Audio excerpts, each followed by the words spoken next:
జై శ్రీమన్నారాయణ. ఈ వీడియోలో మహాభక్తుడైన భాగవతోత్తముడు అంబరీషుని గురించి తెలుసుకునే ప్రయత్నం చేద్దాం. ప్రహ్లాద నారద పరాశర పుండరీక వ్యాస అంబరీష శుక శౌనక భీష్మదాల్భ్యాన్ రుక్మాంగదార్జున వశిష్ఠ విభీషణాదీన్ పుణ్యానిమాన్ పరమ భాగవతాన్ స్మరామి అంటారు పెద్దలు. వీరందరినీ భాగవతోత్తములు అని చెప్పి పిలుస్తారు. మొత్తం ఈ జాబితా గనక తీసుకొని చూస్తే ఇందులో మనకు అంబరీషుడు కనిపిస్తాడు. స్వామివారికి ఎందరెందరో భక్తులున్నారు, మహామహాభక్తులున్నారు. కానీ భాగవతోత్తములు అని మనం పిలుచుకునే భక్తులు కొంతమంది ఉన్నారు. మనసా వాచా కర్మణ సంపూర్ణంగా శ్రీమన్నారాయణుని పాదపద్మాలను ఆశ్రయించి తమ జీవితాన్ని సంపూర్ణంగా శ్రీమన్నారాయణునికి అంకితం చేసి తమ కర్మలన్నింటినీ తాము చేస్తూ జీవించినటువంటి మహనీయులు వీళ్ళందరూ కూడా. వీళ్ళు ఏనాడు నారాయణ నాకు ఫలానా కష్టం వచ్చింది వచ్చి తీర్చు అని చెప్పి అడిగిన వాళ్ళు కాదు. నారాయణ నన్ను రక్షించు, నాకు ఫలానా కష్టం వచ్చింది, ఈ కష్టం నుంచి నన్ను బయటపడేయి అని వీళ్ళు ఏనాడు అడగలేదు. నారాయణుడే వీళ్ళ కష్టాన్ని గుర్తించి ఆ కష్టాలన్నీ తొలగిపోయేలా చేశాడు. అంటే మా పని మేము చేసుకుంటూ వెళతాం, స్వామివారి పాదపద్మాలను మేము ఆశ్రయిస్తాం, మిగతాదంతా ఆయన చూసుకుంటాడు. ఇంతటి ఉదాత్తమైన స్థితికి వెళ్ళినటువంటి పరమ భాగవతోత్తములు వీళ్ళందరూ.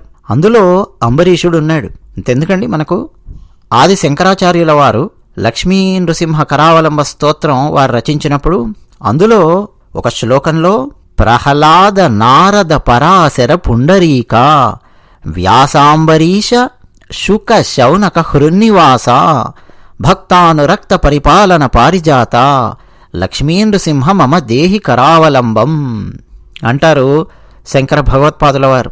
ఇక్కడ కూడా మీరు గమనిస్తే అంబరీష అన్న పదం మనకు కనిపిస్తుంది. సామాన్యమైన భక్తుడు కాదండి అంబరీషుడు, పరమ భాగవతోత్తముడు. మరి ఆయన జీవితం ఎలా ఉంది, ఆయన లక్షణాలేమిటి, అతి భయానకమైన కష్టం వచ్చినప్పుడు ఏ విధంగా చెక్కు చెదరకుండా నిలబడి ఉన్నాడు, ఎంత పెద్ద కష్టం వచ్చినా సరే ఆ కష్టాన్ని ఆ శ్రీమన్నారాయణుడు ఎలా దూదిపింజలాగా ఎగరగొట్టేశాడు అన్నది ఈ కథలో మనం తెలుసుకుందాం.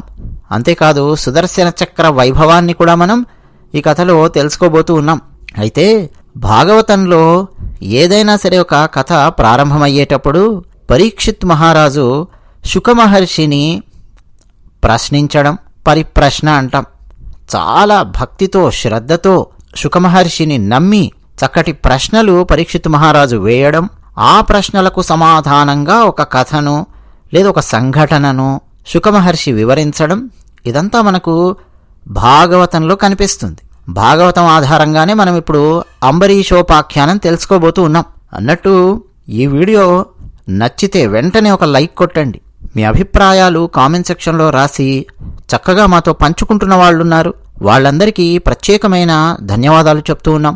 అలాగే మా ఛానల్కు సబ్స్క్రైబ్ అయిన వాళ్ళున్నారు, సబ్స్క్రైబ్ అయి వెంటనే గంట సింబల్ కూడా నొక్కిన వాళ్ళు ఉన్నారు. వాళ్లకు రెగ్యులర్గా వీడియోస్ యొక్క అప్డేట్స్ వస్తూ ఉన్నాయి.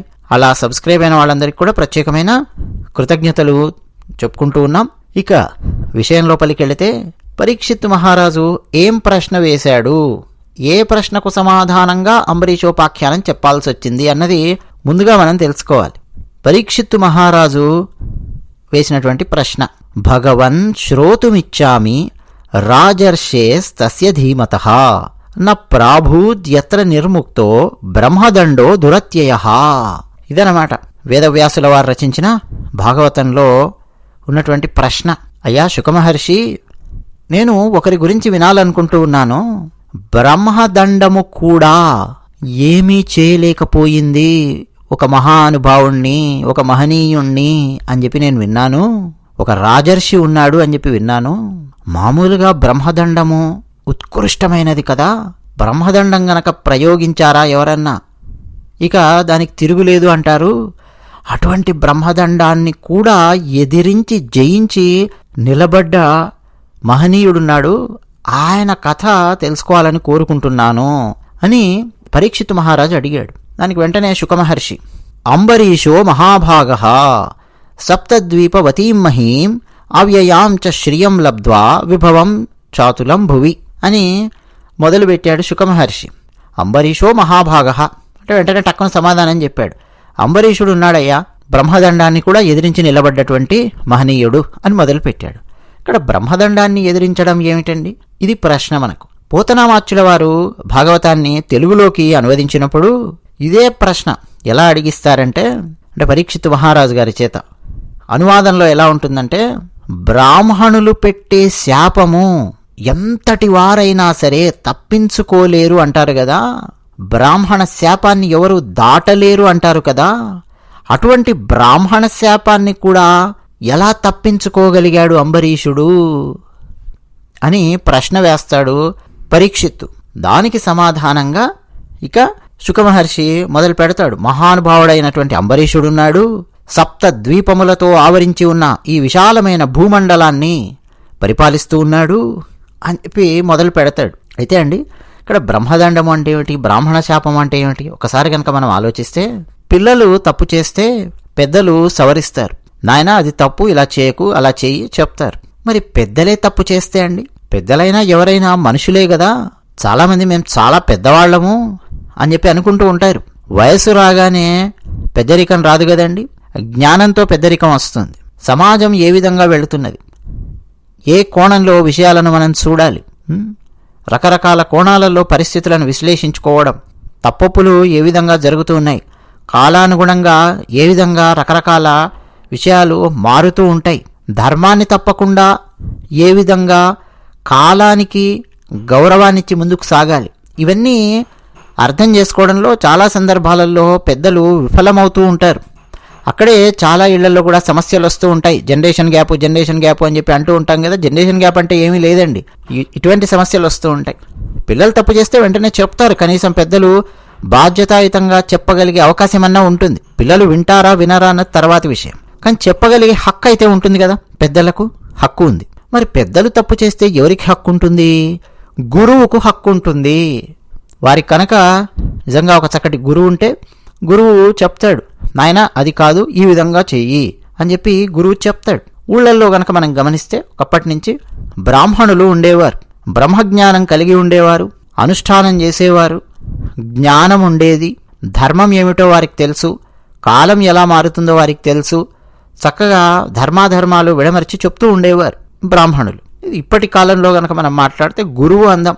మరి గురువే తప్పు చేస్తే, లేదు మనం ఇప్పుడు చెప్పుకున్నామే బ్రాహ్మణులు ధర్మాధర్మాలు చెప్తారు అని చెప్పి, మరి అటువంటి బ్రాహ్మణుడే తప్పు చేస్తే అన్నటువంటి ప్రశ్న వస్తుంది. గురువు తప్పు చేయడం ఏమిటి, బ్రాహ్మణుడు తప్పు చేయడం ఏమిటి అంటే, అహంకారంతో తప్పు చేసే అవకాశం ఉంది కదా. నన్ను మించిన వాళ్ళు ఎవరూ లేరు, నా జ్ఞానాన్ని మించిన వాళ్ళు ఎవరూ లేరు, లేదు నా శక్తిని మించినటువంటి వాళ్ళు ఎవరూ లేరు అన్న కోణంలో అహంకరించి తప్పు చేసే అవకాశం ఉంటుంది కదా. మరి ఆ విధంగా తప్పు చేస్తే పరిస్థితి ఏమిటి? ఇది ఒక ప్రశ్న. రెండో ప్రశ్న, తప్పులలో కూడా అండి సైజులు ఉంటాయి. షర్ట్ సైజులు కనుక మనం చూస్తే, ఏదైనా షాపుకి వెళ్ళి small size, medium size, large, extra large, double XL ఇట్లా షర్ట్ సైజులు ఉంటాయి కదా. మరి తప్పుల్లో కూడా సైజులు ఉంటాయంటే ఉంటాయి. చిన్న తప్పులు ఉంటాయి, కాస్త మీడియం తప్పులు, పెద్ద తప్పులు, పెద్ద తప్పులు చాలా ఉంటాయి. మరి పెద్ద తప్పు ఏమిటి? పెద్ద పెద్ద తప్పులలో ఒక తప్పు చెప్పాలి అంటే, భాగవతోత్తములను అవమానించడము, భాగవతోత్తముల మీదికి అహంకారంతో వెళ్ళడము, భాగవతోత్తములను శపించడము. ఇది ఇక డబల్ ఎక్సెలో ట్రిపుల్ ఎక్సెలో అంత పెద్ద తప్పు అన్నమాట. మరి అటువంటి తప్పు చేస్తే ఆ చేసిన వాడు కూడా ఏ బ్రాహ్మణుడో గురువో అయితే ఎవరు శిక్షించాలి అంటే, పరమాత్మ శిక్షిస్తాడు. ఎట్లా శిక్షిస్తాడు, ఏం చేస్తాడు అన్నది ప్రశ్న అన్నమాట. ఇటువంటి ప్రశ్నలన్నింటికీ కూడా సమాధానము అంబరీషోపాఖ్యానము. ఇక బ్రహ్మదండము అనగానే మనకు ఠక్కున గుర్తొచ్చేది విశ్వామిత్రుడు వశిష్ఠ మహర్షి వారి యొక్క కథ. విశ్వామిత్రుడు తన ఆయుధాలన్నింటినీ తీసుకొని రావడము, వశిష్ఠ మహర్షి మీద యుద్ధం చేసి గెలవాలి అనే ప్రయత్నం చేయడము, అదంతా కూడా మనకు తెలిసిందే. విశ్వామిత్రుడు వేసినటువంటి ప్రతి ఆయుధానికి ప్రతిగా వశిష్ఠ మహర్షి ఏ ఆయుధాన్ని కూడా ప్రయోగించలేదు. వశిష్ఠ మహర్షి తన బ్రహ్మదండాన్ని మాత్రమే ప్రయోగించారు. బ్రహ్మదండాన్ని అలా గాలిలో నిలబెట్టారు. వశిష్ఠ మహర్షి యొక్క బ్రహ్మదండము విశ్వామిత్రుడు ప్రయోగించిన ప్రతి ఆయుధాన్ని, అస్త్రాలను, శస్త్రాలను అన్నింటినీ కూడా ఆ బ్రహ్మదండం మింగేసింది, తనలో లీనం చేసుకుంది. అంత శక్తివంతంగా ఉంటుంది బ్రహ్మదండం. అది కూడా చేతిలో ఒక కర్ర ఇలా కొనుక్కోగానే అది బ్రహ్మదండం అయిపోదండి. అక్కడ శక్తి ఎక్కడున్నది? వశిష్ఠ మహర్షి యొక్క అనుష్ఠానంలో ఉంది, వశిష్ఠ మహర్షి యొక్క తపస్సులో ఉన్నది, వశిష్ఠ మహర్షి యొక్క జ్ఞానంలో ఉన్నది. వశిష్ఠ మహర్షి నిరంతరం ఆ స్వామివారి పాద పద్మాలను స్మరిస్తూ ఉంటాడు. ఇప్పుడు మనము చెప్పుకున్నాం, ప్రహ్లాద, నారద, పరాశర, పుండరీక, వ్యాసాంబరీష అని మొదలుపెట్టి చెప్పుకున్నాం. మొదటగా అందులో వశిష్ఠ మహర్షి పేరు ఉందో లేదో మీరు చూడండి. వశిష్ఠ మహర్షి పేరు కూడా ఉన్నది. పరమ భాగవతోత్తముడు వశిష్ఠ మహర్షి. కాబట్టి శక్తి వారి యొక్క హృదయం నుంచి వస్తున్నది, వారి తపస్సు నుంచి వస్తున్నది. మరి వశిష్ఠ మహర్షి యొక్క బ్రహ్మదండము అనంటే వశిష్ఠ మహర్షి యొక్క శక్తి ఏ స్థాయిలో ఉన్నదో చూడండి. మహర్షుల యొక్క శక్తి ఏ స్థాయిలో ఉంటుంది అన్నది మనకు కొంత అర్థం అవుతున్నది. మరి అంతటి శక్తిని కూడా తట్టుకొని అడ్డుకొని నిలబడాలంటే ఇంకెంతటి శక్తి కావాలి? ఆ శక్తి ఎక్కడి నుంచి వస్తున్నది అంటే స్వామివారి మీద ఉన్నటువంటి భక్తి నుంచి వస్తున్నది. అదే అంబరీషుని యొక్క కథ. ఇక అంబరీషుని విషయానికి వస్తే, అంబరీషుడు ఈ సప్త ద్వీప సమన్వితమైన విశాలమైన భూమండలాన్ని ఆయన పరిపాలిస్తూ ఉన్నాడు. సప్తద్వీపములు అంటే అండి, జంబూద్వీపము, ప్లక్షద్వీపము, శాల్మలి ద్వీపము, కుశద్వీపము, క్రౌంచద్వీపము, శాఖద్వీపము, పుష్కర ద్వీపము. వీటిని సప్తద్వీపములు అని చెప్పి పిలుస్తారు. వాటన్నింటిని మొత్తం భూలోకాన్ని అద్భుతంగా పరిపాలిస్తూ ఉన్నాడు అంబరీషుడు. అయితే ఎన్ని సంపదలున్నా, ఒక పక్క సకల రాజభోగాలు ఉన్నా, ఎన్ని సంపదలను ఆయన అనుభవిస్తూ ఉన్నా, చెడు అన్నది ఆయన తన దగ్గరికి కూడా రానివ్వడు. చెడు నడవడిక అని దేన్నైతే మనం చెప్తామో ఆ చెడు నడవడిక వైపు అంబరీషుడు వెళ్ళను కూడా వెళ్ళాడు. నిరంతరం శ్రీమన్నారాయణుణ్ణి పూజిస్తూ ఆ పూజలతో ఆయన గడుపుతూ ఉంటాడు. అలాగని చెప్పి కేవలం పూజ చేస్తూ కూర్చుంటాడే అండి? ఏమో రాజ్యం చేయడా అంటే రాజ్యము చేస్తాడు. అదే కదా ఈ రాజర్షులలో ఉన్నటువంటి గొప్పదనము. జనక మహారాజు కూడా అంతే, రాజర్షి అంటాం. వారు నిరంతరం ఒక పక్క హరి పూజలతో ధ్యానంలో గడుపుతూనే మరోపక్క రాజ్య పాలనలో ఏ రకమైనటువంటి సమస్యలు లేకుండా పరిపాలిస్తూ ఉంటారు. ఆ విధంగా తమ జీవితాన్ని తీర్చిదిద్దుకుంటూ ఉంటారు. మనలో చాలామంది అనుకుంటాం, కాస్త ఎక్కువగా పని చేయడము, కాస్త పని ఒత్తిడి ఇవన్నీ పెరిగాయంటే భగవన్నామ స్మరణ వదిలేస్తూ ఉంటాం మనలో చాలామంది. అందుకే అండి ఇటువంటి కథల గురించి మనం తెలుసుకోవాలి. అంబరీషుని లాంటి వ్యక్తి మహారాజుగా ఉన్నాడంటే ఆయనకు ఎన్ని ఒత్తిళ్లుంటాయి ఒకసారి ఆలోచించండి. ఒకటా రెండా? ఎన్నెన్ని డిపార్ట్మెంట్స్ ఉంటాయి, మంత్రిత్వ శాఖలు ఎన్ని ఉంటాయి, ఎన్ని సమస్యలుంటాయి కదా. వాటన్నింటినీ తీర్చుతూ మరోపక్క భగవన్నామస్మరణలో గడుపుతూ ఉంటాడు అంబరీషుడు. సద్గుణాలన్నింటిలో కూడా లోక ప్రసిద్ధుడు అంబరీషుడు.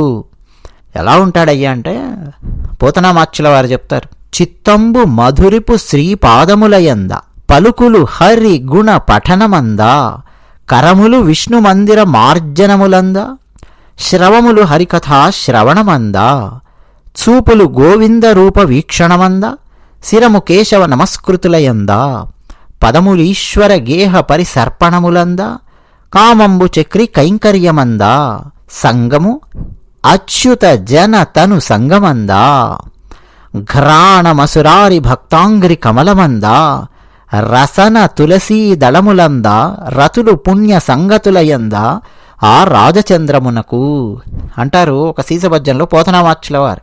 ఏమిటి ఆయన జీవితము అంటే దాదాపండి ప్రహ్లాదుని యొక్క జీవితాన్ని మనము గమనించినప్పుడు ఏం కనిపిస్తుందో అటువంటిది మనము అంబరీషుని యొక్క జీవితంలో కూడా మనం చూడొచ్చు.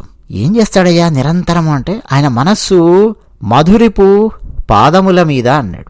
మధురిపు అంటే మధు అనే రాక్షసుణ్ణి జయించినవాడు మధురిపు హరి లేదా శ్రీమన్నారాయణుడు. ఆయన యొక్క పాదాల మీద ఉంటుందండి మనస్సు, అంబరీషుని యొక్క మనస్సు. మాటలు ఏం మాట్లాడతాడు?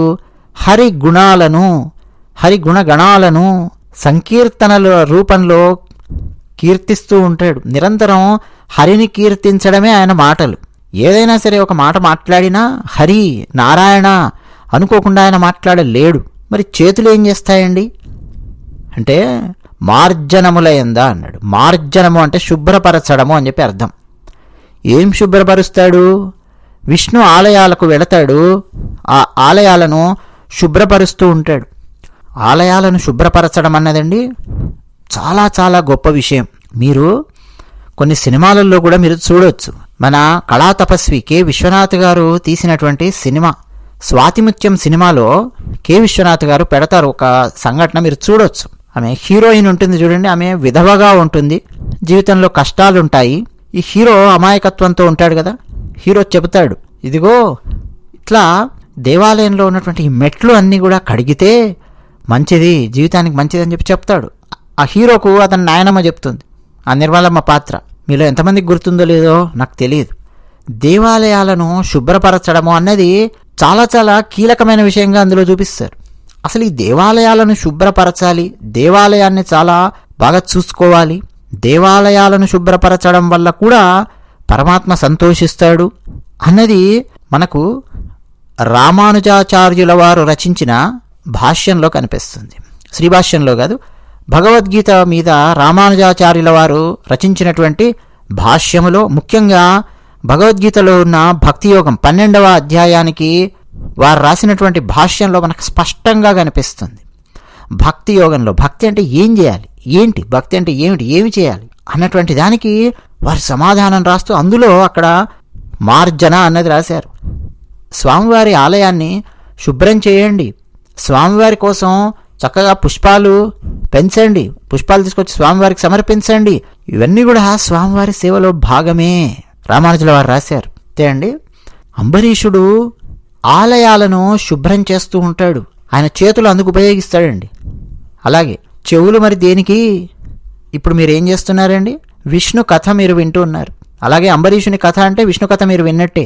భాగవతోత్తముని కథ మీరు వింటూ ఉన్నారంటే భగవంతుని కథ మీరు వింటున్నట్టే. ఇప్పుడు నేను కూడా భాగవతోత్తముని యొక్క కథ చెబుతూ ఉన్నానంటే భగవంతుని యొక్క కథ చెబుతూ ఉన్నట్టే కదా. చెవులు విష్ణు కథలు వినడానికి ఉపయోగిస్తాడు, చూపులు ఆ శ్రీమన్నారాయణుని యొక్క రూపాలను దర్శించడం కోసం ఉపయోగిస్తాడు, కళ్ళను అంటే ఏమిటి? అద్భుతమైన శిల్పాలు, తైలవర్ణ చిత్రాలు, శ్రీమన్నారాయణునికి సంబంధించినవి, వాటన్నింటినీ చూస్తూ ఉంటాడు. అలాగే మరి తలను దేనికోసం ఉపయోగిస్తాడండి? తల ఉంది కదా, ఏం చేయడానికి అంటే ఆ శ్రీమన్నారాయణునికి తల వంచి నమస్కరించడం కోసం, అందుకోసం తల ఉంది అన్నట్టుగా ఆయన తలను ఉపయోగిస్తాడు. అలాగే మరి కాళ్ళను దేనికోసం ఉపయోగిస్తాడండి అంటే ఆ కేశవుని యొక్క దేవాలయంలో ప్రదక్షిణలు చేయడానికి కాళ్ళను ఉపయోగిస్తాడు. మరి ఆయన కోరికలు ఎలా ఉంటాయండి అంబరీషునివి అంటే ఆయన కోరికలు నిరంతరం చక్రి సేవలు అన్నాడు. చక్రి అంటే చక్రము ధరించిన వాడు చక్రి. ఎవరా చక్రి? నారాయణుడే, విష్ణువు. మరి ఆయన కోరికలన్నీ చక్రి సేవల మీద ఉంటాయి. మామూలుగా ఏం కోరిక ఉంది నీకు అంటే ఫలానా సినిమాకి వెళ్ళాలి, ఫలానా సినిమా చూడాలి, ఫలానా క్రికెట్ చూడాలి, ఫలానా ప్రదేశానికి వెళ్ళాలి, ఇట్లా మనకు రకరకాల కోరికలు ఏవో ఉంటాయి. ఫలానా ప్లాట్ కొనాలి, లేదు ఫలానా పెద్ద బంగ్లా కొనుక్కోవాలి, లేదు ఫలానా పెద్ద కారు కొనుక్కోవాలి, ఇటువంటి కోరికలు ఉంటాయి మనకు సహజంగా. మరి ఈయన కోరికలు ఏముంటాయండి ఆలోచించండి. రాక్షసులు ఉండేవాళ్ళండి, పెద్ద పెద్ద రాజులు, వాళ్ళ కోరికలు ఏముండేవో తెలుసా? పైకి వెళ్ళి అమరావతి దేవేంద్రుడు ఎక్కడైతే ఉన్నాడో జయిద్దాము, స్వర్గాన్ని జయిద్దాము, ఫలానా దాన్ని జయిద్దాము, ఫలానా ఇటువంటి కోరికలు ఉండేవి రాక్షసాదముల యొక్క కోరికలు. కానీ ఈయన కోరికలు ఎలా ఉన్నాయండి? చక్రి సేవలు చేయాలి అని. అంటే ఏమిటి?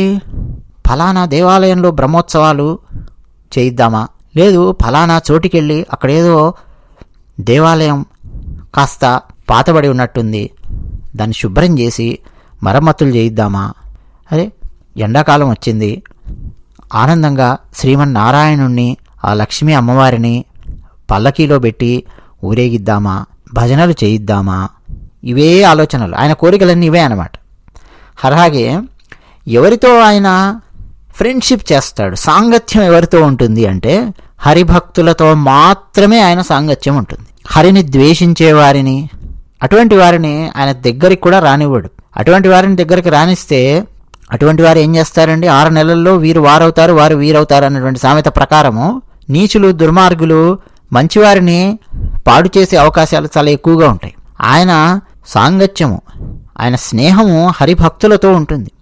వారితో ఉంటే వారు 4 మంచి విషయాలు చెప్తే ఈయన చెవిలో 4 మంచి విషయాలు వెళతాయి, మనసు ప్రశాంతంగా ఉంటుంది, ఆ శ్రీమన్నారాయణుని యొక్క స్మరణ చేసినట్టుగా ఉంటుంది అన్న కోణంలో ఆలోచిస్తాడు.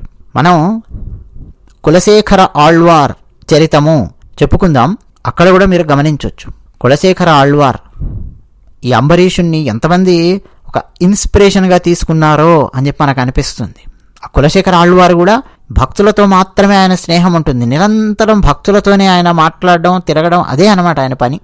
అంటే ఇటువంటి అంబరీషుణ్ణి, భాగవతోత్తముణ్ణి ఆ తర్వాతి రోజుల్లో ఎంతమంది ఇన్స్పిరేషన్గా తీసుకున్నారు అని చెప్పి అనిపిస్తుంది. సరే, వాసన చూస్తాడు. మరి ముక్కు ఉందండి, ఏం వాసన చూడ్డానికి అంటే శ్రీమన్నారాయణుని యొక్క భక్తులుంటారే, విష్ణు భక్తుల పాద పద్మాలను వాసన చూడడానికి సిద్ధంగా ఉంటుంది ఈయన నాసిక. మరి రుచి, ఏది రుచికరంగా అనిపిస్తుంది నాకు అంటే తులసీ దళాలు మాత్రమే. తులసీ దళాన్ని ఇట్లా నోట్లో వేసుకున్నాడా, అబ్బా ఆహా అనుకుంటూ శ్రీమన్నారాయణుని గుర్తు చేసుకుంటూ ఉంటాడు. ఎందుకంటే నారాయణునికి తులసి అంటే ప్రీతి. మరి ఆసక్తి దేని మీద ఉంటుంది అంటే పుణ్యమైన విషయాల మీద మాత్రమే ఆసక్తి ఉంటుంది. ఏం చేస్తే పుణ్యం వస్తుంది, ఏం చేస్తే మంచి జరుగుతుంది సమాజానికి, పుణ్యము, ఇటువంటి విషయాల మీద మాత్రమే మహారాజుకు ఆసక్తి ఉంటుంది. అంతేకాకుండా అండి, ఆ రాజు నిరంతరం ఏం చేస్తూ ఉంటాడు అంటే మొదట ఈ పాపపు పనులకు చాలా చాలా దూరంగా ఉంటాడు. నారాయణుణ్ణి అర్చిస్తూ వశిష్ఠాది మహామునులను ఆహ్వానించి సరస్వతీ నది ఒడ్డున అనేక యజ్ఞములు చేసి, అనేక దక్షిణలిచ్చి, అనేకమైన అశ్వమేధ యాగాలు చేశాడు అంబరీషుడు. వశిష్ఠ మహర్షి వంటి వారిని ఆహ్వానించాడు. వారందరూ వచ్చి అంబరీషుని యొక్క అశ్వమేధ యాగంలో వారు పాల్గొన్నారు అని అంటే ఇక ఈయన ఎంత పుణ్యాత్ముడో చూడండి. అటువంటి యాగాలు చేశాడు, దక్షిణలు ఇచ్చాడు. అన్ని కర్మలను, ఆయన చేసే అన్ని కర్మలను శ్రీమన్నారాయణుని యొక్క పేరు మీదే చేస్తూ ఉంటాడు. చేస్తూ ఆచరిస్తూ తన రాజ్య పాలనను కొనసాగిస్తూ ఉంటాడు. ఇక విష్ణు భక్తులు ఎందరో వస్తూ ఉంటారు. వాళ్ళందరి పట్ల చాలా చాలా ప్రేమగా ఉంటాడు. ఆయన కార్యక్రమాలు ఆయన చేసుకుంటాడు. అందుకే ఈయనను రాజర్షి అని పిలుస్తూ ఉండేవారు. ఆనాడు ఉన్నటువంటి మహామునులందరూ కూడా రాజర్షి రాజర్షి అని పిలిచేవాళ్ళు. రాజులలో ఋషి అన్నమాట. అటువంటి మహా భాగవతోత్తముడు హరి హరి అని చెప్పి నిరంతరం పలకరిస్తూ ఉంటాడు. మాధవ మాధవ అని చెప్పి చూస్తూ ఉంటాడు. తాకుతాడు, గోవిందా అని చెప్పి రుచి చూస్తాడు. ఏదైనా తినేటప్పుడు గోవిందా అనుకొని తింటూ ఉంటాడు. అంతటి స్థాయికి అంబరీషుడు వెళ్ళిపోయాడు. ఒకే రోజు ఆ స్థాయికి వెళ్ళాలంటే కష్టం కదండి. క్రమక్రమంగా ఆయన ఆ స్థాయికి వెళ్ళిపోయాడు. ఇక నిరంతరము నారాయణుని మీద మాత్రమే తన మనస్సు లగ్నమయ్యేటటువంటి స్థితికి వెళ్ళాడు. ఆ సమయంలో క్రమక్రమంగా ఆయనకు భార్యా బిడ్డల మీద, ధనం మీద, ధాన్యాల మీద, రాజ్యం మీద, గుర్రాల మీద, ఏనుగుల మీద, అలాగే ఈయన విహరించే వనాలుంటాయి, కేళీ వనాలు అని చెప్పి అంటారు. అటువంటి వాటి మీద, బంధువుల మీద, మిత్రుల మీద, అంతఃపురాల మీద, భవనాల మీద, వాహనాల మీద క్రమక్రమంగా ఆయనకు ఆసక్తి అనేది పోయింది. ఆసక్తి తగ్గిపోయింది. ఆసక్తి ఉడిగిపోయింది. అంటే అంతఃపురము అనగానే స్త్రీ సౌఖ్యములు అని చెప్పి మనం అర్థం చేసుకోవచ్చు. అసలు ఏ విషయం మీద ఆయనకు ఆసక్తి ఉండడం లేదు. బంధువులు ఫోన్ చేస్తే గంటల తరబడి ఫోన్లలో మాట్లాడడము, మిత్రులతో గంటల తరబడి చాటింగ్ చేద్దామా, వాట్సాప్లో వచ్చినవన్నీ అటు ఇటు ఫార్వర్డ్లు కొడదామా, గుడ్ మార్నింగ్ గుడ్ నైట్ మెసేజ్లు పెట్టి గ్రూపులలో, వాట్సాప్ గ్రూపులలో అందరినీ హింసిద్దామా, ఇటువంటివి లేవు. అలాగే ఈ కార్లు సరిపోవట్లేదు, వేరే పెద్ద పెద్ద కార్లు విదేశాల నుంచి ఇంపోర్ట్ చేసుకుందామా, ఇట్లా రకరకాలు ఉంటాయి కదండి. ఇప్పుడు ధనవంతులను కనుక మనం గమనిస్తే చాలా చాలా ఇటువంటి విషయాలు గమనించవచ్చు. అసలు ఆయనకు ఇటువంటి ప్రాపంచికమైన విషయాల మీద ఆసక్తి అనేది తగ్గిపోతూ వస్తుంది. దాదాపు పూర్తిగా పోయింది ఆసక్తి అన్నది. అయితే ఈయన భార్యామణి, పట్టపు రాణి, ఆమె సద్గుణాల రాశి, సుగుణాల రాశి. ఆమె చాలా అనుకూలంగా భర్తతో ప్రవర్తిస్తూ ఈ రాజుగారికి నిరంతరం తోడు నీడలాగా ఉంటూ ఆయనను చూసుకుంటూ ఉంది పట్టపు రాణి, అంటే ఆయన భార్య. వీళ్ళిద్దరూ కూడా ద్వాదశి వ్రతం ఆచరిస్తూ ఉన్నారండి. ప్రతి సంవత్సరం ద్వాదశి వ్రతం ఆచరిస్తూ ఉంటారు. అలా ఒకసారి యుక్త సంవత్సరం వీరో దధార ద్వాదశీ వ్రతం అన్నారు వ్యాస భాగవతంలో. ఒకసారి అంబరీషుడు 1 సంవత్సర కాలం ద్వాదశీ వ్రతాన్ని ఆచరించాడు. ఇక వ్రత సమాప్తి అవబోయే సమయంలో అంబరీషుడు 3 రాత్రులు ఉపవాసం ఉన్నాడు. యమునా నది దగ్గరికి వెళ్ళి స్నానమాచరించి శ్రీమన్నారాయణుణ్ణి సేవించాడు. సాధువులకు, బ్రాహ్మణులకు బంగారము, వెండి, వస్త్రములు, గోవులు, భూమి వీటన్నింటినీ విరివిగా దానాలిచ్చాడు. అంటే భగవంతుని పేరు మీద వీళ్ళందరికీ కూడా దాన ధర్మాలు చేశాడు. ఇక భక్తులందరినీ పూజించి వ్రతం పూర్ణాహుతి చేయడం కోసం అంబరీషుడు సిద్ధపడుతూ ఉన్నాడండి. అంటే ఈ ఏకాదశి ముగిసిన తర్వాత ద్వాదశి అయ్యేలోపు పారణ చేయాల్సి ఉంటుంది, అంటే భోజనం చేయాల్సి ఉంటుంది. ఆ సమయంలో ఇక సిద్ధపడుతూ ఉన్నాడు, ద్వాదశి పారణ చేద్దాము అని అనుకుంటున్న సమయంలో సరిగ్గా అక్కడికి వచ్చాడండి భాసుర నిగమ పదోపన్యాసుడు, సుతపో విలాసుడు, అనుపమ యోగాభ్యాసుడు, రవి భాసుడు, దుర్వాసుడు అతిథి అయ్యే తన్నివాసంబునకున్. బా, పోతనామాచ్యుల వారండి, ఏం అద్భుతమైన ప్రాసనో కందపద్యంలో కదా. అక్కడికి వచ్చాడండి దుర్వాస మహర్షి. ఎటువంటి వాడు దుర్వాస మహర్షి అంటే మహాతపస్శాలి, అనుపమ యోగాభ్యాస నిపుణుడు అన్నారు పోతనామాచ్యుల వారు. అలాగే సూర్యకాంతి ఏ విధంగా ఉంటుందో సూర్యకాంతితో పోటీ పడేంతటి ప్రకాశవంతంగా మెరిసిపోతూ ఉన్నాడండి దుర్వాస మహర్షి. ఎందుకంటే నిరంతరం తపస్సులో ఉంటారు, అనుష్ఠానంలో ఉంటారు కదా మహర్షులు. మరి అంత మహామహిమాన్వితమైనటువంటి మహర్షి దుర్వాస మహర్షి అక్కడికి అతిథిగా వచ్చాడు. అతిథిగా రాగానే ఇక ఒక్కసారి అంబరీషుడు అండి చాలా చాలా సంతోషించాడు. ఆహా, ఎంత విశిష్టమైన అతిథి వచ్చాడు మన దగ్గరికి, దుర్వాస మహర్షి వచ్చాడు అని చెప్పి చాలా సంతోషించి తను సింహాసనం మీద కూర్చొని ఉంటే అంబరీషుడు దూరంగా అట్లా దుర్వాస మహర్షి వస్తూ ఉంటే తన భవనంలోకి ఠక్కున అండి తన ఆసనం నుంచి దిగి పరుగున వెళ్ళి దుర్వాస మహర్షిని తీసుకొని వచ్చి రండి రండి మహర్షి అని చెప్పి తీసుకొని వచ్చి ఉన్నతాసనం మీద దుర్వాస మహర్షిని కూర్చోబెట్టి వెంటనే ఎవరక్కడా తీసుకురండి అన్నాడు అంబరీషుడు. వెంటనే దుర్వాస మహర్షి కాళ్ళు కడగడానికి కావాల్సినవన్నీ తీసుకొని వచ్చారు. దుర్వాస మహర్షి కాళ్ళు కడిగి దుర్వాస మహర్షిని పూజించి అంబరీషుడు లేచి నించొని 2 చేతులు జోడించి మహర్షికి నమస్కరిస్తూ కుశల ప్రశ్నలు అడిగాడు. మహర్షి ఎక్కడి నుంచి వస్తున్నారు, చాలా దూరం నుంచి వస్తున్నారా, ప్రశాంతంగా ఇక్కడ సేద తీరండి, మీ తపస్సు ఎలా సాగుతోంది మహర్షి, సమస్యలేం లేవు కదా, ఈ దాసుడి వల్ల ఏమన్నా కావాల్సిందేమన్నా ఉంటే ఆజ్ఞ ఇవ్వండి మహర్షి అని చాలా చక్కగా అండి వినయంగా ఎలా మాట్లాడాలో అంబరీషుడిని చూసి మనం నేర్చుకోవాలి. అంత చక్కగా నమస్కరించి మాట్లాడాడు. ఆ తర్వాత మహర్షి భోజనం చేయండి మహర్షి అని చెప్పి ప్రార్థించాడు. దుర్వాస మహర్షి కూడా చాలా సంతోషించాడు. అంబరీషుని యొక్క వినయ విధేయతలు అవన్నీ చూశాడు. భోజనం చేయమన్నాడు, సంతోషించాడు. తప్పకుండా నాయన, తప్పకుండా భోజనం చేస్తాను, అయితే నేను స్నానం చేసి వస్తాను అని చెప్పి అన్నాడు. సరే మహర్షి అని చెప్పి అంబరీషుడు అన్నాడు. దుర్వాస మహర్షి స్నానం చేయాలంటే ఎక్కడ మనలాగా ఏదో బాత్రూముల్లో స్నానాలు చేయడం అలా కాదు కదా. చక్కగా నది ప్రవహిస్తూ ఉన్నది, యమునా నది. యమునా నది కండి కాళింది అని మరొక పేరు కూడా ఉంది. భాగవతంలో ఎప్పుడైనా సరే మీరు కాళింది అన్నటువంటి పదాన్ని చూసినప్పుడు కన్ఫ్యూజ్ అవ్వద్దు. మనకు భాగవతంలో కూడా పోతనామాచ్యుల వారు రచించినటువంటి భాగవతంలో కూడా కాళింది అని చెప్పి వారు ప్రయోగిస్తారు. కాళింది జలాలలో స్నానం చేయడానికి వెళ్ళాడు దుర్వాసుడు అన్నట్టుగా. సరే, దుర్వాస మహర్షి స్నానం చేయడానికి నదికి వెళ్ళాడు. వెళ్ళి చక్కగా స్నానం చేశాడు. తర్వాత ఆయన ధ్యానం లోపలికి వెళ్ళాడు. కొన్ని సందర్భాలలో అండి కొంతమంది అంటే కథను నేరేట్ చేసేటప్పుడు, వివరించేటప్పుడు దుర్వాస మహర్షి దురుద్దేశ్యంతో అంబరీషుణ్ణి ఏదో ఇబ్బంది పెట్టాడు అన్నట్టుగా, లేదు అంబరీషుణ్ణి పరీక్షించడానికి వచ్చి ఆ విధంగా చాలాసేపు కాలయాపన చేశాడు అన్నట్టుగా చెప్తూ ఉంటారు. కానీ అది తప్పు. భాగవతంలో ఎక్కడ కూడా అలా లేదండి. దుర్వాస మహర్షి మామూలుగానే వచ్చాడు. అంబరీషుడు చక్కగా భోజనం చేయండి అన్నాడు. దుర్వాస మహర్షి స్నానం చేయడం కోసం నదికి వెళ్ళాడు. వెళ్ళి చక్కగా ఆయన స్నానం చేస్తూ ఉన్నాడు. అయితే ఆ తర్వాత ధ్యానం లోపలికి వెళ్ళాడు దుర్వాసుడు. ఒక్కొక్కసారి ధ్యానం లోపలికి వెళితే అండి బాహ్య స్మృతులు మొత్తం ఉడిగిపోయి ఆ స్థాయిలో ధ్యానం లోపలికి వెళ్ళిపోతారు మహర్షులు.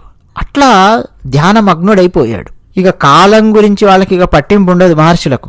ఆ స్థాయిలో ధ్యానం లోపలికి వెళ్ళిపోతారు. ఇక మరోపక్క అంబరీషునికి ఒత్తిడి ప్రారంభం అయ్యింది. ఎందుకో తెలుసా? ద్వాదశికి కేవలం ఒక అర్ధ ముహూర్తం మాత్రమే మిగిలింది. కొన్ని నిమిషాలు మాత్రమే మిగిలిన్నాయి. ఆ నిమిషాలు అయిపోయాయా, ద్వాదశి అయిపోయి త్రయోదశి వచ్చేస్తుంది. అలా రాకూడదు. ద్వాదశి అయిపోయే లోపు పారణ చేయాల్సి ఉంటుంది. పక్కనే ఉన్నటువంటి బ్రాహ్మణులు, సాధువులు వాళ్ళందరూ పాపం ఆతిథ్యం స్వీకరించడానికి వాళ్ళు కూడా వచ్చి వేచి చూస్తూ ఉన్నారు. ఒక పక్క భోజనము పదార్థాలు అన్నీ తయారయ్యున్నాయి. వీళ్లకు భోజనం పెట్టాలి, ఆ తర్వాత తాను తినాలి. కానీ ఈలోపు విశిష్టమైనటువంటి అతిథి వచ్చారు, దుర్వాస మహర్షి. ఆయనకు ఆతిథ్యం ఇవ్వకుండా అంబరీషుడు ఎలా భుజిస్తాడు? దుర్వాస మహర్షికి భోజనం పెట్టకుండా తాను గనక భోజనం చేస్తే దుర్వాస మహర్షిని అవమానించినట్టు అవుతుంది. అలాగని చెప్పి భోజనం చేయకుండా ఉంటే, దుర్వాస మహర్షి ఎప్పుడో కొన్ని గంటల తర్వాత వచ్చారనుకుందాం, భోజనం చేయకుండా ఉంటే త్రయోదశి వచ్చేస్తుంది. ఏ వ్రతమైతే తాను చేస్తూ ఉన్నాడో ఆ వ్రతము సఫలీకృతం అవ్వదు. పెద్దలు చెప్పిన విధానం ప్రకారం చేయాలి, వ్రతం సఫలీకృతం అవ్వదు. ఇక అంబరీషుని పరిస్థితి చూడండి, కిం కర్తవ్యం అన్న పరిస్థితికి వచ్చాడు. కాన్ఫ్లిక్ట్ అంటామండి దీన్నే. ఏం చేయాలి, ఏం చేయాలి, ఏది చేసినా తప్పే, ఏది చేయకపోయినా తప్పే అన్నటువంటి పరిస్థితి మన జీవితంలో వస్తుంది. ఏ నిర్ణయం మనం తీసుకున్నా ఎవరో ఒకరికి ఇబ్బంది కలుగుతుంది, ఖచ్చితంగా ఇబ్బంది కలుగుతుంది. అటువంటి నిర్ణయాలు కొన్ని టఫ్ సిచ్యువేషన్స్ మన జీవితంలో వస్తాయి. టఫ్ డిసిషన్స్ మనం తీసుకోవాల్సినటువంటి పరిస్థితి వస్తుంది. ఏదో ఒక నిర్ణయం ఖచ్చితంగా తీసుకొని తీరాల్సిందే. కానీ ఏ నిర్ణయం తీసుకున్నా ఎవరో ఒకరిని కోల్పోవడమో, ఎవరో ఒకరిని బాధ పెట్టడమో జరిగి తీరుతుంది. ఇదిగో అటువంటి పరిస్థితి అంబరీషునిది. అయితే ఏం చేయాలి ఇటువంటి సమయంలో అండి?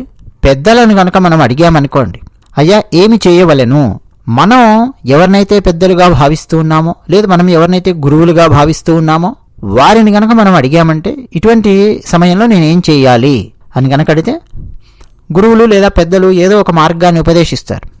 ఆ మార్గాన్ని పట్టుకుని ముందుకు వెళ్ళిపోవడమే. అంబరీషుడు అదే పని చేశాడు. పక్కనే ఉన్న బ్రాహ్మణులను, సాధువులు, సంత పురుషులు ఉంటే వాళ్ళందరినీ అడిగాడు, అయ్యా ఏం చేయాలో నాకు అర్థం కావడం లేదు, నాకు కాస్త ఏం చేయాలో ఉపదేశాన్ని ఇవ్వండి అన్నాడు. ఉపదేశించండి అన్నాడు. వెంటనే అక్కడ ఉన్నటువంటి బ్రాహ్మణులు ఆలోచించి, నాయన అంబరీష, జలపానం చేయొచ్చు అంటే నీళ్లు తాగొచ్చు నాయన. నీళ్లు తాగేవనుకో అది భక్షణము అభక్షణము అన్న అభిప్రాయాలు ఉన్నాయి సమాజంలో. నీళ్లు తాగేవనుకో భోజనం చేసినట్టు కాదు అని కొన్ని అభిప్రాయాలు ఉన్నాయి. నీళ్లు తాగితే లేదు భోజనం చేసినట్టే అన్న అభిప్రాయాలు కూడా ఉన్నాయి. అందువల్ల నువ్వు నీళ్లు తాగావనుకో అప్పుడు ఏమవుతుంది? ద్వాదశి వెళ్ళిపోయే లోపే నువ్వు భోజనం చేసినట్టు అవుతుంది. కాబట్టి పారణ చేసినట్టు అవుతుంది. పోనీ దుర్వాస మహర్షి వచ్చారనుకో, వచ్చిన వారి కోణంలో ఏం చెప్పొచ్చు? భోజనం చేయలేదు, నేను కేవలం నీళ్లు మాత్రమే కొన్ని అలా తాగాను పారణ చేయడం కోసము అని చెప్పొచ్చు.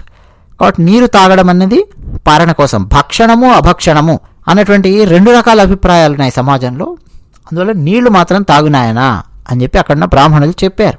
సరే అని అంబరీషుడు కొన్ని నీళ్లు తీసుకొని ఆ నీటిని తాగాడు. ఇక దుర్వాసుడు ఎప్పుడొస్తాడా అని చెప్పి వేచి చూస్తూ ఉన్నాడు. దుర్వాసుడండి అప్పుడు ఆయన అక్కడి నుంచి లేచి నదిలో నుంచి ఆ ధ్యానం అదంతా అయిపోయింది, బయటికి వచ్చాడు, నడుస్తూ ఉన్నాడు. అంబరీషుడు నీళ్లు తాగాడు అన్న విషయం దుర్వాసునికి అర్థమైపోయింది. మహర్షి కదండి, ఠక్కున అర్థమైపోయింది. దుర్వాసుడు ఏం చేయాలి? క్షమించి వదిలేయచ్చు కదా. సరే నేను ఆలస్యం చేశాను, పాపం అంబరీషుడు నా కోసం వేచి చూశాడు, ఇప్పటిదాకా భోజనం అయితే చేయలేదు కదా, నీళ్లు తాగాడు పాపం పారణ కోసము, నిబంధన ప్రకారము నీళ్లు తాగాడు పాపము అని చెప్పి క్షమించి వదిలేయచ్చు కదా. వదిలేయలేదు. దుర్వాస మహర్షి అనగానే అండి క్రోధము ముక్కు మీద ఉంటుంది, కోపం దుర్వాస మహర్షికి. ఆయన వరాలు అనుగ్రహిస్తాడు, అంతే వేగంగా శాపాలు కూడా పెడతాడు. సామాన్యుడు కాదు దుర్వాస మహర్షి. అందుకే మనం మొదట బ్రహ్మదండము, బ్రాహ్మణుడు, తపశ్శక్తి, బ్రాహ్మణ శాపము అక్కడి నుంచి మనం మొదలుపెట్టాం కథను. పరీక్షిత్ మహారాజు వేసినటువంటి ప్రశ్న కూడా అలాగే ఉంది. సామాన్యుడా అంటే కాదు. దుర్వాస మహర్షి గురించి అండి ఒకటి రెండు చెప్పుకోవాలంటే, కుంతీదేవికి మంత్రాన్ని ఉపదేశించింది ఎవరండి? దుర్వాస మహర్షి. ఈ మంత్రం చదివావా, నువ్వు ఏ దేవత పేరు చెప్పి పిలిస్తే ఆ దేవత రావాల్సిందే, నీకు పుత్రుణ్ణి అనుగ్రహించాల్సిందే అని చెప్పాడు దుర్వాసుడు. అంటే దేవతలను కూడా వశం చేసుకుని ఆహ్వానించగలిగేంతటి స్థాయిలో ఆయన మంత్రశక్తి ఉన్నది. ఇంద్ర రా అంటే ఇంద్రుడు రావాల్సిందే, సూర్య రా అంటే రావాల్సిందే, యమ రా అంటే రావాల్సిందే. అంతటి మంత్రశక్తి దుర్వాసునిది. అసలు క్షీరసాగర మదనం కథ ఎక్కడి నుంచి ప్రారంభం అవుతుంది అనుకున్నారు? దుర్వాస మహర్షి కనుక లేకపోతే అసలు క్షీరసాగర మదనం కథే లేదు. ఎందుకో తెలుసా? దుర్వాస మహర్షి పెట్టినటువంటి శాపం, దానివల్లే ఇంద్రుడికి మొత్తం దేవతలకు సంపదలన్నీ పోయాయి. ఆ స్థాయి శాపం పెట్టగలిగేంతటి తపశ్శక్తి సంపన్నుడు దుర్వాస మహర్షి. ఒకటా రెండా ఎన్నని చెప్పమంటారు దుర్వాస మహర్షి యొక్క శక్తి సామర్థ్యాల గురించి. అటువంటి దుర్వాస మహర్షికి కోపం వస్తే ఎలా ఉంటుందండి? వచ్చాడు దుర్వాస మహర్షి, భయంకరమైన కోపము, చురచుర చురచుర చూపులతో చూస్తూనే ఉన్నాడు. అంబరీషునికి ఏం మాట్లాడాలో అర్థం కావట్లేదు. ఇంకా దగ్గరికి రాలేదు అంబరీషుని దగ్గరికి. భవనం లోపలికి వచ్చాడు, దూరం నుంచి చూస్తూ ఉన్నాడు. ఏమన్నాడో తెలుసా? గట్టిగా, ప్రజలారా, ఇక్కడున్న బ్రాహ్మణులారా, సాధువులు, సంతు పురుషులు, ప్రజలు, ఈయన బంధువులు, మిత్రులు ఎవరెవరున్నారో చూడండి. వీడున్నాడే అంబరీషుడు, ఏ రాజు, వీడు అహంకారి. వీడికి మితిమీరిన సంపదలతో పిచ్చెక్కింది. విస్తృతమైన సంపదలు, రాజ్యము ఇవన్నీ ఉండేసరికి అహంకారం వచ్చేసింది. చూడండి, వీడు చాలా చాలా చెడ్డవాడు, అహంకారి. హరిభక్తుడిలాగా నటిస్తూ ఉన్నాడు తప్ప అసలు నిజమైనటువంటి హరిభక్తుడు కానే కాదు. నన్ను భోజనానికి ఆహ్వానించాడు, కానీ ముందు తానే భోజనం చేశాడు. వీడు ధర్మం తప్పాడు, వీడు ఒక పాపాత్ముడయ్యాడు. నేను గనక కోపగించానా, ఎక్కడ ముల్లోకాలలో ఎవ్వడు నా కోపాన్ని ఆపలేడు అనే విషయం మీకు తెలుసు. ఇప్పుడు నిరూపిస్తాను చూడండి. నేను గనక కోపం తెచ్చుకుంటే ఎవ్వడు అడ్డుకోలేడు, ఎవ్వడు ఆపలేడు. ఇప్పుడు నేను నిరూపించి చూపిస్తాను మీకు, చూడండి అని పెట పండ్లు గీటుచును భీకరుడై కనుగ్రేవ నిప్పుకల్ పొట రాల గండములు పొంగ మునీంద్రుడు హుంకరించుచున్ జట మొదలంటగా బిరికి చక్కన దానన కృత్య నాయుధోత్కట వరశూల హస్తయుతగా నొనరించి కవించే రాజుపై. పోతనామాచ్యుల వారు రచించినటువంటి పద్యం. దుర్వాసుడు పళ్ళు పటపట కొరుకుతూ కళ్ళ నుంచండి చింత నిప్పులు గనక రాలుతుంటే ఎలా ఉంటుందో, నిప్పు కణికలు రాలుతుంటే ఎలా ఉంటుందో అట్లా కళ్ళు ఎర్రబడగా ఆయన చెంపలు ఎర్రబడి ఉబ్బుతూ ఉంటే దుర్వాస మహర్షి అతి భయంకరంగా హూంకారం చేసి తన సిగలో నుంచి, తనకన్నీ బాగా వెంట్రుకలన్నీ కూడా వేలాడుతూ ఉంటాయి కదండి, మహర్షులకు పెరిగిపోయి ఉంటాయి కదా, తన సిగలో నుంచి ఒక జటను ఊడబెరికి నేల మీద బలంగా కొట్టాడండి. అంటే ఆయన శక్తి అన్నమాట. ఒక్కసారిగా అండి ఆ జటను పీకి నేల మీద కొట్టగానే నేల మీద అతి భయంకరమైన ఒక కృత్య పుట్టుకొని వచ్చింది. కృత్య అంటే ఒక భయంకరమైన పిశాచము అనుకోండి, ఒక భయంకరమైన రాక్షసి అనుకోండి, మీ ఇష్టం. అదిగా బీభత్స భయానకంగా ఉంది. దాని చేతుల్లో ఒక శూలం ఉంది, మదించిపోయి ఉందండి. కృత్య అని చెప్పి అరుస్తోంది. కాలానల సన్నిభయై శూలాయుధ హస్తయగుచు సురసుర సృక్కన్ నేల బదంబుల త్రొక్కుచు వాలి మహాకృత్య మనుజవల్లభు చేరెన్. ఎట్లొస్తున్నది అది? భయంకరమైన కృత్య శూలం పట్టుకొని ప్రళయాగ్ని ఎలా ఉంటుందో చురచుర చూస్తూ భూమి మొత్తం అదిరిపోయేలాగా భూకంపం వచ్చిందా అన్నట్టుగా కాళ్లతో భూమిని ఒక్క తొక్కు దొక్కిందండి. మొత్తం అక్కడ రాజభవనము ఆ చుట్టుపక్కలనే అన్ని కూడా కదిలిపోయాయి. వస్తువులన్నీ కింద పడి ఉంటాయి భూకంపం వచ్చిందా అన్నట్టు. ఎందుకంటే దాని అంత పెద్దగా ఉన్నది, అంత బలంగా ఉన్నది. ఒక తొక్కు దొక్కింది నేలను. ఒక్క దూకి రాజు దగ్గరికి వచ్చేసింది. అంటే అంబరీషుని దగ్గరికి వచ్చింది. ఏమండి, మరి అంబరీషుని దగ్గరికి వచ్చినప్పుడు అంబరీషుడు ఏం చేయాలి? సాధారణంగా ఏం చేస్తారు ఎవరైనా? అంత భయంకరమైన పిశాచమో రాక్షసో మన మీదకి దూసుకొని వస్తూ ఉన్నప్పుడు ఎవరైనా ఏం చేస్తారు? అక్కడి నుంచి పారిపోయే ప్రయత్నం చేస్తారు, పరిగెత్తే ప్రయత్నం చేస్తారు, దాక్కునే ప్రయత్నం చేస్తారు. లేదా కనీసం నారాయణ నన్ను రక్షించు, స్వామి నన్ను రక్షించు, నరసింహ నన్ను రక్షించు, గోవిందా నన్ను రక్షించు అని చెప్పి పిలుస్తారు కదా. అలా గనక ఆయన కోరుకొని ఉంటే, అలా గనక ఆయన పారిపోయి ఉంటే అసలు మనం అంబరీషుని కథ తెలుసుకోవాల్సినటువంటి అవసరమే లేదండి. ఒకవేళ తెలుసుకున్నా ఆయనకు పరమ భాగవతోత్తముడు అన్నటువంటి ట్యాగ్ ఇవ్వాల్సినటువంటి అవసరం కూడా లేదు. మనం మొదటనే చెప్పుకున్నాం, సంపూర్ణంగా శ్రీమన్నారాయణుణ్ణి ఆశ్రయించి ఉన్నారు వీళ్ళు. ఎంతటి భయానకమైన సమస్య వచ్చినా సరే చెక్కు చెదరకుండా నిలబడి ఉంటాడు భక్తుడు. రాని సమస్య, ఇది నాది కాదు సమస్య, నారాయణుడిది, అసలు ఆ మాట కూడా అనుకోడండి. అసలు నేను సంపూర్ణంగా శ్రీమన్నారాయణుని యొక్క పాదపద్మాలకు అంకితమయ్యాను. మంచి జరగని చెడు జరగని ఏమైనా జరగని ఆయన చూసుకుంటాడు. నా పని ఏంటో నేను చేస్తున్నాను, ఒక రాజుగా నా కర్తవ్యం ఏమిటో నేను చేస్తున్నాను. నాకు ఒక సమస్య వచ్చినప్పుడు పెద్దలు ఏం చెప్పారో అది వింటున్నాను, పాటిస్తున్నాను. నా పని నేను చేస్తున్నాను అంతే. నారాయణునిదే బాధ్యత, నా బాధ్యత నాది కాదు, ఆయనదే.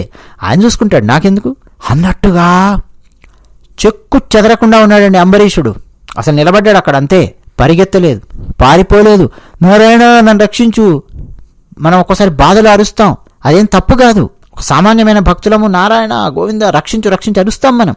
కానీ ఈయన అసలు ఏమి చెక్కు చెదరలేదు, నిలబడ్డాడు. ఏమనగాని నిలబడ్డాడు. కృత్య అండి భయంకరంగా శూలం తీసుకొని వచ్చింది ఇతను చంపబోతుంటే, అప్పుడు వచ్చిందండి సుదర్శన చక్రము సర్వనొచ్చి ఒక్కటే దెబ్బ కృత్య తలకాయను ఖండించేసింది.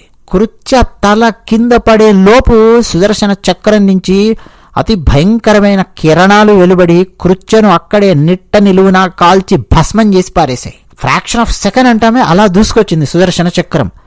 భక్తునికి ఏమన్నా సమస్య వచ్చిందా? సుదర్శనుడు ఎప్పుడు దూకుడు మీద ఉంటాడు. మహాభక్తులకు గనక ఎవరైనా అపచారం చేస్తే, మహాభక్తులకు ఎక్కడైనా సమస్య వస్తే సుదర్శనుడు ఊరుకోడు. ఆ సమస్యను చిటికెలో పరిష్కరించాలి అన్నంత దూకుడు మీద సుదర్శనుడు ఉంటాడు. స్వామివారి యొక్క సంకల్పమే సుదర్శనుడు అని మనం ఇదివరలో ఒకసారి చెప్పుకొని ఉన్నాం. శ్రీమన్నారాయణుడు సంకల్పిస్తాడు, ఆ సంకల్పాన్ని సుదర్శనుడు నెరవేరుస్తూ ఉంటాడు. అందుకే అండి ఎప్పుడైనా సరే మనము స్వామివారిని మాత్రమే పూజించడం అన్నది మన సాంప్రదాయం కాదు. స్వామివారిని అమ్మవారితో కలిపి పూజిస్తాం. కేవలం స్వామివారిని అమ్మవారిని మాత్రమే పూజిస్తామా అంటే కాదు, స్వామివారి యొక్క ఆయుధాలన్నింటితో కలిపి పూజిస్తాం. కేవలం స్వామివారి ఆయుధాలతో కలిపి మాత్రమే పూజిస్తామా అంటే కాదు, స్వామివారి పరివారం విశ్వక్సేనుడు గాని, గరుత్మంతుడు గాని, జయ విజయులు గాని, అంటే ద్వారపాలకుల దగ్గర నుంచి మనం మొదలుపెట్టి అందరినీ మనం ప్రసన్నం చేసుకునే ప్రయత్నం చేస్తాం. స్వామివారి ఆయుధాలను మనం పూజిస్తాం, స్వామివారి ఆయుధాలకు కూడా మనం నమస్కరిస్తాం. ఎందుకంటే నిరంతరం స్వామివారి భక్తులను కనిపెట్టుకుని కాపాడుతూ ఉంటాయి ఈ ఆయుధాలన్నీ కూడా. ధనుర్మాసంలో తిరుప్పావై మనం చెప్పుకుంటూ ఉన్నప్పుడు, తిరుప్పావై అనుసంధానం చేస్తూ ఉన్నప్పుడు మనం గమనించవచ్చు, ద్వారపాలకుల నుంచి మొదలుపెట్టి ఒక్కొక్కరిని ఎలా నిద్రలేపుతూ ప్రసన్నం చేసుకుంటూ ఎలా వెళుతూ ఉంటామో. అంటే స్వామివారు తాను సంకల్పించుకున్నప్పటికీ తన ఆయుధాల ద్వారా, తన పరివారం ద్వారా కావాల్సిన కార్యక్రమాలన్నీ కూడా నెరవేరుస్తూ ఉంటారు స్వామివారు. అందుకే అండి సుదర్శనుడు చాలా చాలా కీలకమైనటువంటి పాత్ర పోషిస్తూ ఉంటాడు స్వామివారి యొక్క లీలలలో. ఇక్కడ కూడా మనం సుదర్శన చక్ర వైభవాన్ని మనం తెలుసుకోబోతూ ఉన్నాం. అయితే అండి సుదర్శనుడేమి ఒక చెంప మీద కొడితే మరో చెంప మీద చూపించవలేను. సరే కృత్యను కాల్చి భస్మం చేశాను కదా, ఇంకైపోయింది కదా నా పని, అంబరీషుడు రక్షించబడ్డాడు, అంబరీషుడిని రక్షించాము అయిపోయింది కదా అని అక్కడితో వదలడు సుదర్శనుడు. ఏం చేస్తాడు? ఎవరైతే విష్ణు భక్తులను అవమానించారో, ఎవరైతే ఈ శ్రీహరి భక్తులను కష్టపెట్టారో, ఎవరైతే శ్రీమన్నారాయణుని యొక్క భక్తులను గేలి చేశారో, ఎవరైతే ముకుందుని భక్తులకు రకరకాల సమస్యలు సృష్టించి వాళ్ళను కింద పడేయాలని చెప్పి ప్రయత్నం చేశారో, వారిని సుదర్శనుడు వదిలిపెట్టాడు. ఇది కూడా మనకు ఈ కథలో అర్థమవుతుంది. ఏముందండి, కృత్యను సంహరించాను, ఇక నా పని అయిపోయింది, నేను వెళ్ళిపోతాను అన్నట్టు వెళ్ళిపోలేదు సుదర్శనుడు. దూకుడు మీద ఉన్నాడు కదా, దూసుకొని వచ్చాడండి. దుర్వాస మహర్షి వైపు రివ్వున దూసుకొని వచ్చాడు. అసలు అంబరీషుడు అక్కడి నుంచి కదలలేదు. అసలు ఏం జరుగుతుందో అన్నది కూడా అంబరీషునికి అసలు అర్థం కాలేదు.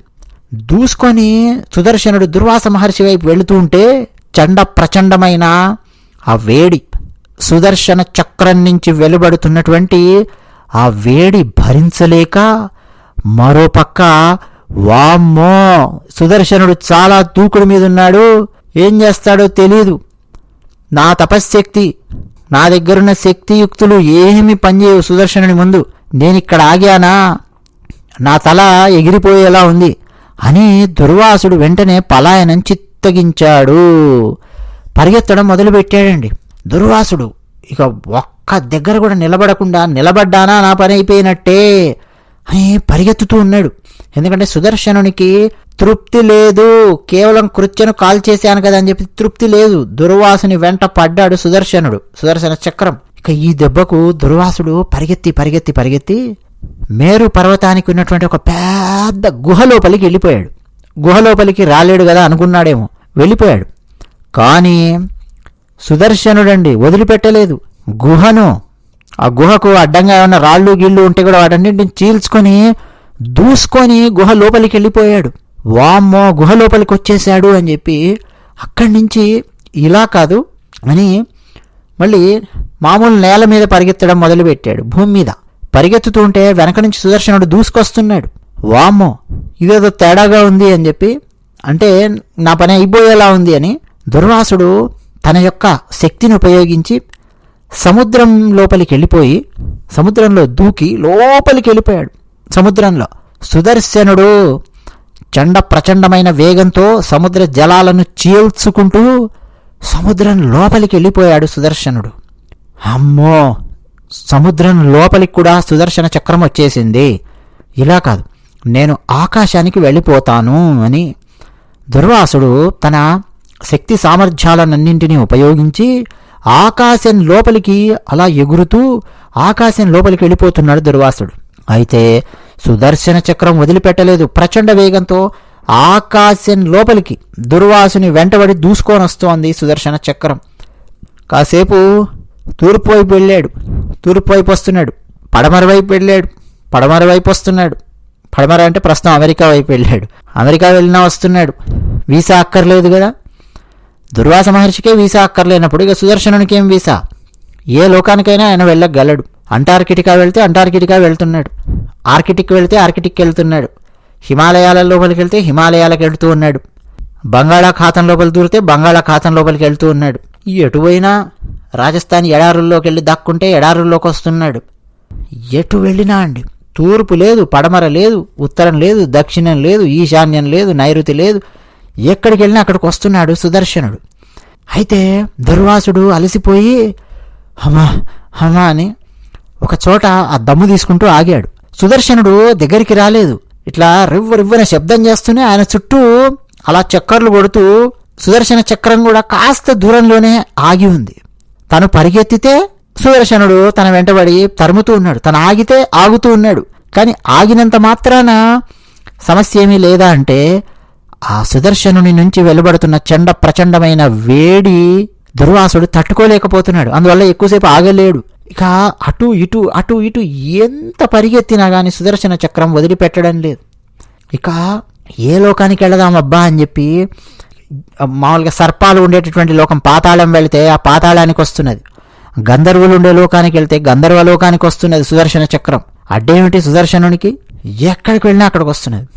ఇలా కాదు అని చెప్పి బ్రహ్మలోకానికి వెళ్ళాలి, బ్రహ్మతో మొరపెట్టుకోవాలి అని దుర్వాసుడు ఆలోచించాడు. ఇక అనుకున్నదే తడవుగా బ్రహ్మలోకానికి వెళ్ళాడు. విధాత విశ్వజనన వ్యాపార పారీణ రేఖాలీలేక్షణ కావవే కరుణ చక్రంబున్ నివారింపవే అని చెప్పి అన్నాడు దుర్వాసుడు. అంటే విధాత అంటే ఓ బ్రహ్మదేవా, ఈ లోకాలన్నింటినీ సృష్టించడంలో అత్యంత నేర్పరివి నువ్వు. అయ్యా బ్రహ్మదేవా, నా మీద కాస్త దయ చూపించి ఈ సుదర్శన చక్రాన్ని ఆపు, నన్ను కాపాడు అని బ్రహ్మదేవుణ్ణి మొరపెట్టుకున్నాడు దుర్వాసుడు. వెంటనే బ్రహ్మ ఏమన్నాడంటే, అయ్యా దుర్వాస, ఏమిటి సుదర్శన చక్రాన్ని ఆపడమా? సుదర్శన చక్రాన్ని ఆపగలిగే సామర్థ్యం ఎవరికీ లేదు నాయన. అసలు సుదర్శన చక్రం కళ్ళెర్ర చేసి గద్దిస్తే చాలు, మొత్తం ఈ లోకాలన్నీ కూడా క్షణంలో కాలి బూడిదైపోతాయి. అటువంటిది సుదర్శన చక్రం, ఈ విష్ణు చక్రం. విష్ణు చక్రాన్ని ఎవరు ఆపలేరు, దాని నుంచి వచ్చే వేడిని ఎవరు ఆర్పలేరు. నా వల్ల కాదు, కేవలం నా వల్లే కాదు నాయనా. ఏను భవుడు దక్షుడు ఇంద్రాదులను ప్రజాపతులు భృగుడు భూతపతులు శిరములందు దాల్తుమతని ఆజ్ఞ జగద్దితంబంచు భూరి కార్యమతుల మగుచు అని బ్రహ్మదేవుడు అన్నాడు.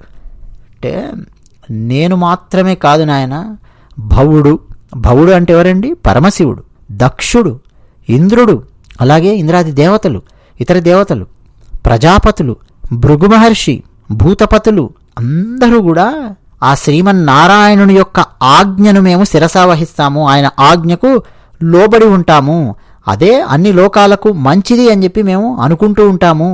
అందువల్ల ఈ సుదర్శన చక్రం నుంచి వచ్చే అగ్నిని ఆర్పేయడానికి నేను సమర్థుణ్ణి కాను అని బ్రహ్మదేవుడు చెప్పాడు. అయితే ఇక్కడే ఇండైరెక్ట్గా బ్రహ్మదేవుడు ఏం చెప్పాడంటే, నాయన నువ్వు అక్కడ ఇక్కడ వెళ్ళకు, సరాసరి వైకుంఠానికి వెళ్ళు, శ్రీమన్నారాయణునితో మాట్లాడుకో అని చెప్పాడు. కానీ ఆ విషయం దుర్వాస మహర్షికి ఇంకా అర్థం కాలేదు. వెంటనే దుర్వాస మహర్షి ఇక బ్రహ్మదేవుడి వల్ల కాదు అని కైలాసానికి వెళ్ళాడు. వెళ్ళి పరమశివుణ్ణి దర్శించి పరమశివునికి నమస్కరించి, అయ్యా విష్ణు చక్రం నుంచి వచ్చే అగ్ని నాకు చాలా చాలా వేదన కలిగిస్తోంది, నేను ఎటు వెళితే అటు వస్తోంది సుదర్శన చక్రము, దయచేసి ఆ విష్ణు చక్రం నుంచి వచ్చే అగ్నిని ఆర్పేయండి పరమశివ. దుర్వాసుడు పరమశివునితో మొరపెట్టుకుంటే పరమశివుడు చెప్పాడు, నాయన దుర్వాస, ఆ శ్రీమన్నారాయణుని యందు వేల వేల బ్రహ్మాండాలు నిర్మించబడుతూ ఉన్నాయి. కాలంతో పాటు వేల వేల బ్రహ్మాండాలు ఏర్పడుతూ ఉంటాయి, లయమవుతూ ఉంటాయి. అంతేకాదు శ్రీమన్నారాయణుని యొక్క మాయ ఎలా ఉంటుందో మా అందరికీ తెలుసు. నేను, ప్రహ్లాదుడు, నారదుడు, బ్రహ్మదేవుడు, సనత్కుమారుడు, ధర్ముడు, కపిలుడు, మరీచి, సిద్ధులు, ఇటువంటి వాళ్ళు మహామహా జ్ఞాన సంపన్నులమైనటువంటి వాళ్ళము. సిద్ధులలో శ్రేష్ఠులైనటువంటి వాళ్ళు కూడా శ్రీమన్నారాయణుని యొక్క మాయను, అది ఎలా ఉంటుంది అన్నది మాకు ఇంతవరకు తెలియదు, మాయను దాటలేం. అటువంటి మహాత్ముడు శ్రీమన్నారాయణుడు, సర్వేశ్వరుడు, ఆయన ఆయుధాన్ని తప్పించడం మాకు సాధ్యం కాదు. పోతనామాచ్యుల వారండి మాకు దుర్లభంబు అన్న పదాన్ని ఉపయోగించారు. మాకు దుర్లభము, మాకు సాధ్యం కాదు అని పరమశివుడు దుర్వాసునికి చెప్పాడు. అంతేకాకుండా పరమశివుడు సరాసరి చెప్పాడు దుర్వాసునికి, డొంక తిరుగుడు లేకుండా చెప్పాడు. ఏమిటి అంటే, నాయన దుర్వాస వెళ్ళు, వైకుంఠానికి వెళ్ళు, ఆ శ్రీమన్నారాయణుని వేడుకో, శరణు వేడు, ఆయన నీకు మంచి చేస్తాడు అన్నాడు పరమశివుడు. వెంటనే దుర్వాసుడు సరే అని వైకుంఠం వైపుకి వచ్చాడండి. వైకుంఠంలో ఒక సువర్ణమయమైనటువంటి రత్నాల మేడ ఉంది, ఒక పెద్ద బంగారు రత్నాల భవనం. మెరుస్తున్నాయండి రత్నాలన్నీ కూడా, బంగారంతో నిర్మితమై ఉన్నది, మధ్య మధ్యలో రత్నాలు. ఆ భవనం మీద మేడ మీద లక్ష్మీదేవి కూర్చొని ఉన్నది. ఆమెతో ఏదో సరసమాడుతూ సరదాగా మాట్లాడుతూ కూర్చొని ఉన్నాడు విష్ణు. ఇక దుర్వాసుడు అక్కడికి వచ్చాడండి. వచ్చి రావడమే మొట్టమొదటి పదం మనకు పోతనామాచ్యుల వారు రచించిన భాగవతంలో నారాయణుణ్ణి ఏమని సంబోధించాడు దుర్వాసుడు అని కనుక మనం గమనిస్తే, ఓ వరదా అన్నాడు. ఓ వరదా, వరదా అంటే ఏమిటండి? వరములు ఇచ్చేవాడు వరదుడు. కాంచీపురం ఎప్పుడన్నా గనక మీరు వెళితే దర్శించుకోండి, కంచి వరదరాజస్వామి వారి దేవాలయాన్ని దర్శించుకోండి. చాలా ప్రశస్తమైన దేవాలయము, చారిత్రాత్మకమైన దేవాలయం. వరదా, వరములనిచ్చేవాడు వరదుడు. అందుకనే వచ్చి ఓ వరదా, ఓ దేవేశ అంటే దేవతలందరికీ ప్రభు అయినటువంటి వాడా దేవేశ, ఓ భక్తరక్షక, శ్రీమన్నారాయణుణ్ణి ఇలా పొగుడుతూ ఉన్నాడు, ఇలా స్తుతిస్తూ ఉన్నాడు దుర్వాసుడు. అయ్యా నారాయణ, సుదర్శన చక్రం నుంచి అగ్ని వస్తున్నది, అది కాల్చివేసేలా ఉంది, ఆ అగ్ని నేను భరించలేకపోతూ ఉన్నాను, నన్ను తరుముతూ ఉన్నాడు సుదర్శనుడు, దయచేసి ఆ మంటలను పోగొట్టు అని అడిగాడు. విష్ణువు చిరునవ్వుతో అలా చూస్తూ ఉన్నాడు. వెంటనే మళ్ళీ దుర్వాసుడు అన్నాడు, నారాయణ, నీ మహత్యం ఎలాంటిదో తెలుసుకోలేకపోయాను, చాలా అల్పత్వంతో ప్రవర్తించాను. పరమ భక్తుడు అంబరీషుడు, అతని పట్ల నేను అపరాధం చేశాను, నా అజ్ఞానాన్ని మన్నించు.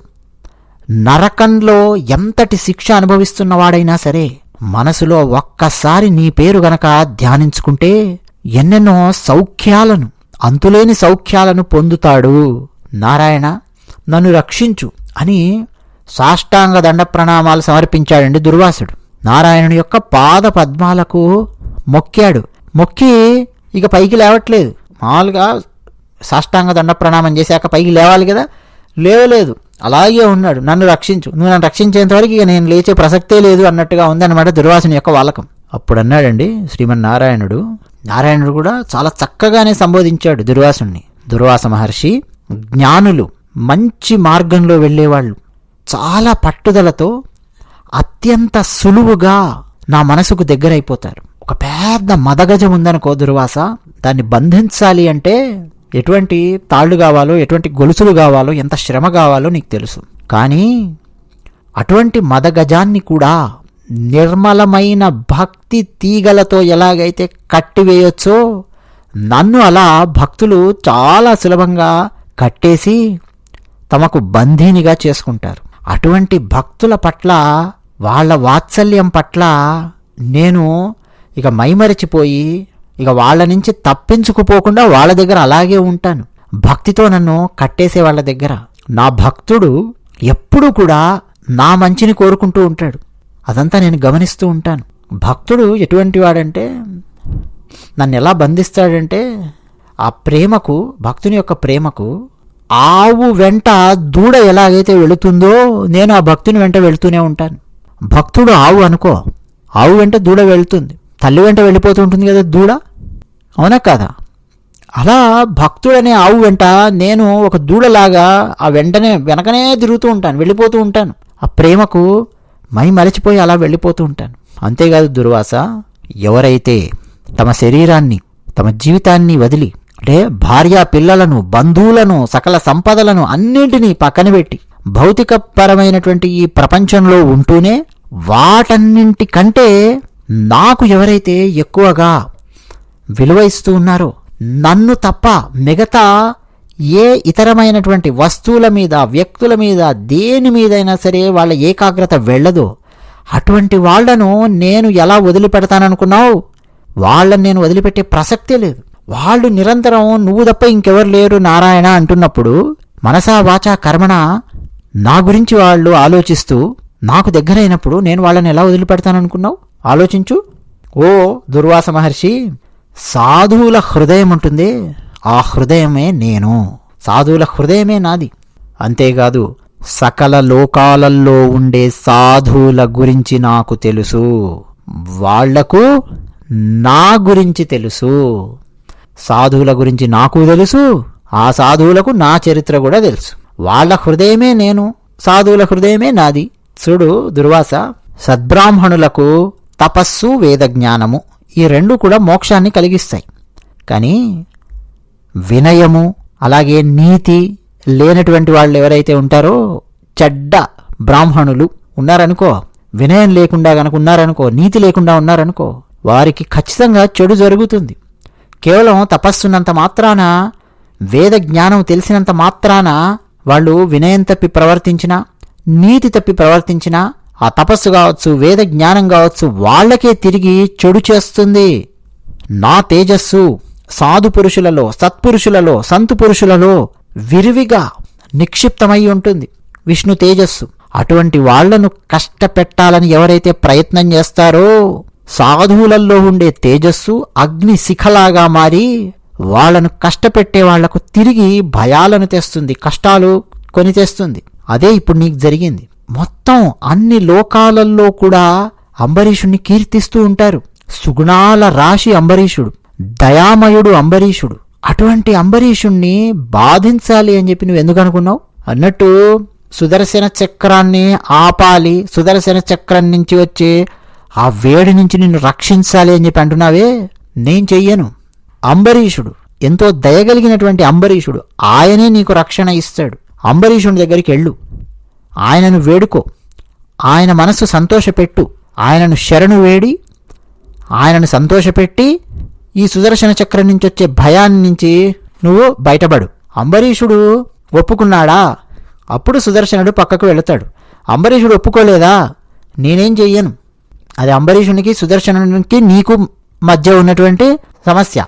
వెళ్ళు, అంబరీషుని దగ్గరికి వెళ్ళి ఆయన శరణు వేడు అని శ్రీమన్నారాయణుడు ఆజ్ఞాపించాడు, ఆనతినిచ్చాడు అంటారు పోతనామాచ్యుల వారు. ఆజ్ఞాపిస్తే ఇక మరో పక్క ఆయాసం వస్తోంది. ఆ విష్ణు చక్రం యొక్క మంటల వల్ల ఇక ఈయన శరీరంలో ఉన్నటువంటి నీరు కాస్త ఎప్పుడో ఆవిరైపోయి ఉంటుంది దుర్వాస మహర్షికి. పైగా లోకాలన్నీ తిరిగాడు, పరిగెత్తాడు. ఆయన తేజస్సు మొత్తం తప్పిపోయి రొప్పుతూ పరిగెత్తాడండి. ఇక అంబరీషుని వైపు పరిగెత్తాడు. అంబరీషుడు ఎటువంటి వాడండి? నిర్దోషి, అంటే ఎటువంటి దోషము లేనటువంటి వ్యక్తి అంబరీషుడు. త్యాగం చేసే లక్షణం ఉన్నవాడు, సాధువులు సంతపురుషుల పట్ల మంచి భావన ఉన్నవాడు అంబరీషుడు. అటువంటి అంబరీషుని దగ్గరికి వచ్చి ఇప్పుడు అంబరీషుణ్ణి భక్తితో దర్శించాడు అంటారు భాగవతంలో. అంతకుముందు దుర్వాసుడు వచ్చినప్పుడు భక్తితో రాలేదు, ఒక అతిథిగా వచ్చాడు, ఆశీర్వదించే స్థాయిలో వచ్చాడు, గురువు స్థాయిలో వచ్చాడు కదా. ఇప్పుడు భక్తితో వచ్చి అంబరీషుణ్ణి దర్శించాడు. దుర్వాసుడు ఏడుస్తూ పరిగెత్తుకొచ్చి టక్కునండి అంబరీషుని కాళ్ళు గట్టిగా పట్టుకున్నాడు. మనం ఇంకెక్కడ చూడమండి, ఏ చరిత్రలో కూడా దుర్వాస మహర్షి వేరే వాళ్ళ కాళ్ళు పట్టుకున్నట్టు మనం ఎక్కడ చూడం. విష్ణువుకు నమస్కరించాడు సరే, పరమశివునికి నమస్కరించాడు సరే, బ్రహ్మదేవునికి నమస్కరించాడు సరే, దాన్ని మనం అర్థం చేసుకోవచ్చు. కానీ ఒక రాజుకు నమస్కరించడము అన్నది మనం దుర్వాస మహర్షి చరిత్రలో మనం ఎక్కడ చూడం. ఇక్కడ జరుగుతోంది. దుర్వాస మహర్షి వచ్చి గట్టిగా ఇక వదిలే ప్రసక్తే లేదన్నట్టు గట్టిగా పట్టుకున్నాడు. పట్టుకొని అంబరీష నన్ను కాపాడు, నన్ను రక్షించు, నన్ను కాపాడు, నన్ను రక్షించు, ఇంకేం లేదు మాట్లాడేది. గట్టిగా పట్టుకున్నాడు. అంబరీషుని హృదయము కరిగిపోయిందండి. అయ్యయ్యో పాపం ఈ మహర్షి విష్ణు చక్రం వల్ల ఎంత ఇబ్బంది పడ్డాడో అయ్యో అని అంబరీషుడు రెండు చేతులు జోడించి విష్ణు చక్రాన్ని ప్రార్థించాడండి. ఏమన్నా తెలుసా?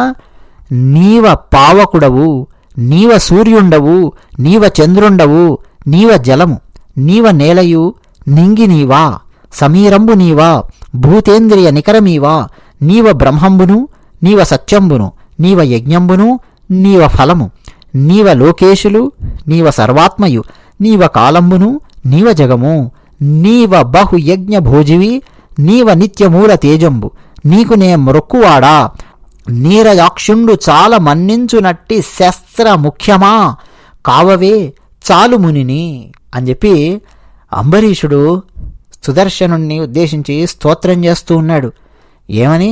శ్రీమన్నారాయణుడు గౌరవించే ఆయుధ శ్రేష్టమా ఓ సుదర్శన, నువ్వే అగ్నివి, నువ్వే సూర్యునివి, నువ్వే చంద్రునివి, జలము నువ్వే, భూమి నువ్వే, ఆకాశం నువ్వే, గాలి నువ్వే, సకల ప్రాణులు నువ్వే, ఇంద్రియాలు నువ్వే, సృష్టికర్తవు నువ్వే, సత్యం నువ్వే, యజ్ఞం నువ్వే, యజ్ఞ ఫలితం నువ్వే, సర్వలోకాధిపతులు నువ్వే, సర్వాత్మవు నువ్వే, కాలము నువ్వే, భువనము నువ్వే, యజ్ఞ ఫలమును పొందేవాడవు నువ్వే, నిత్య మూల తేజస్సువు నువ్వే, నేను నీకు నమస్కరిస్తూ ఉన్నాను సుదర్శన, ఇక చాలు, ఇక చాలు, ఋషిని కాపాడు అని నమస్కారం పెట్టాడు.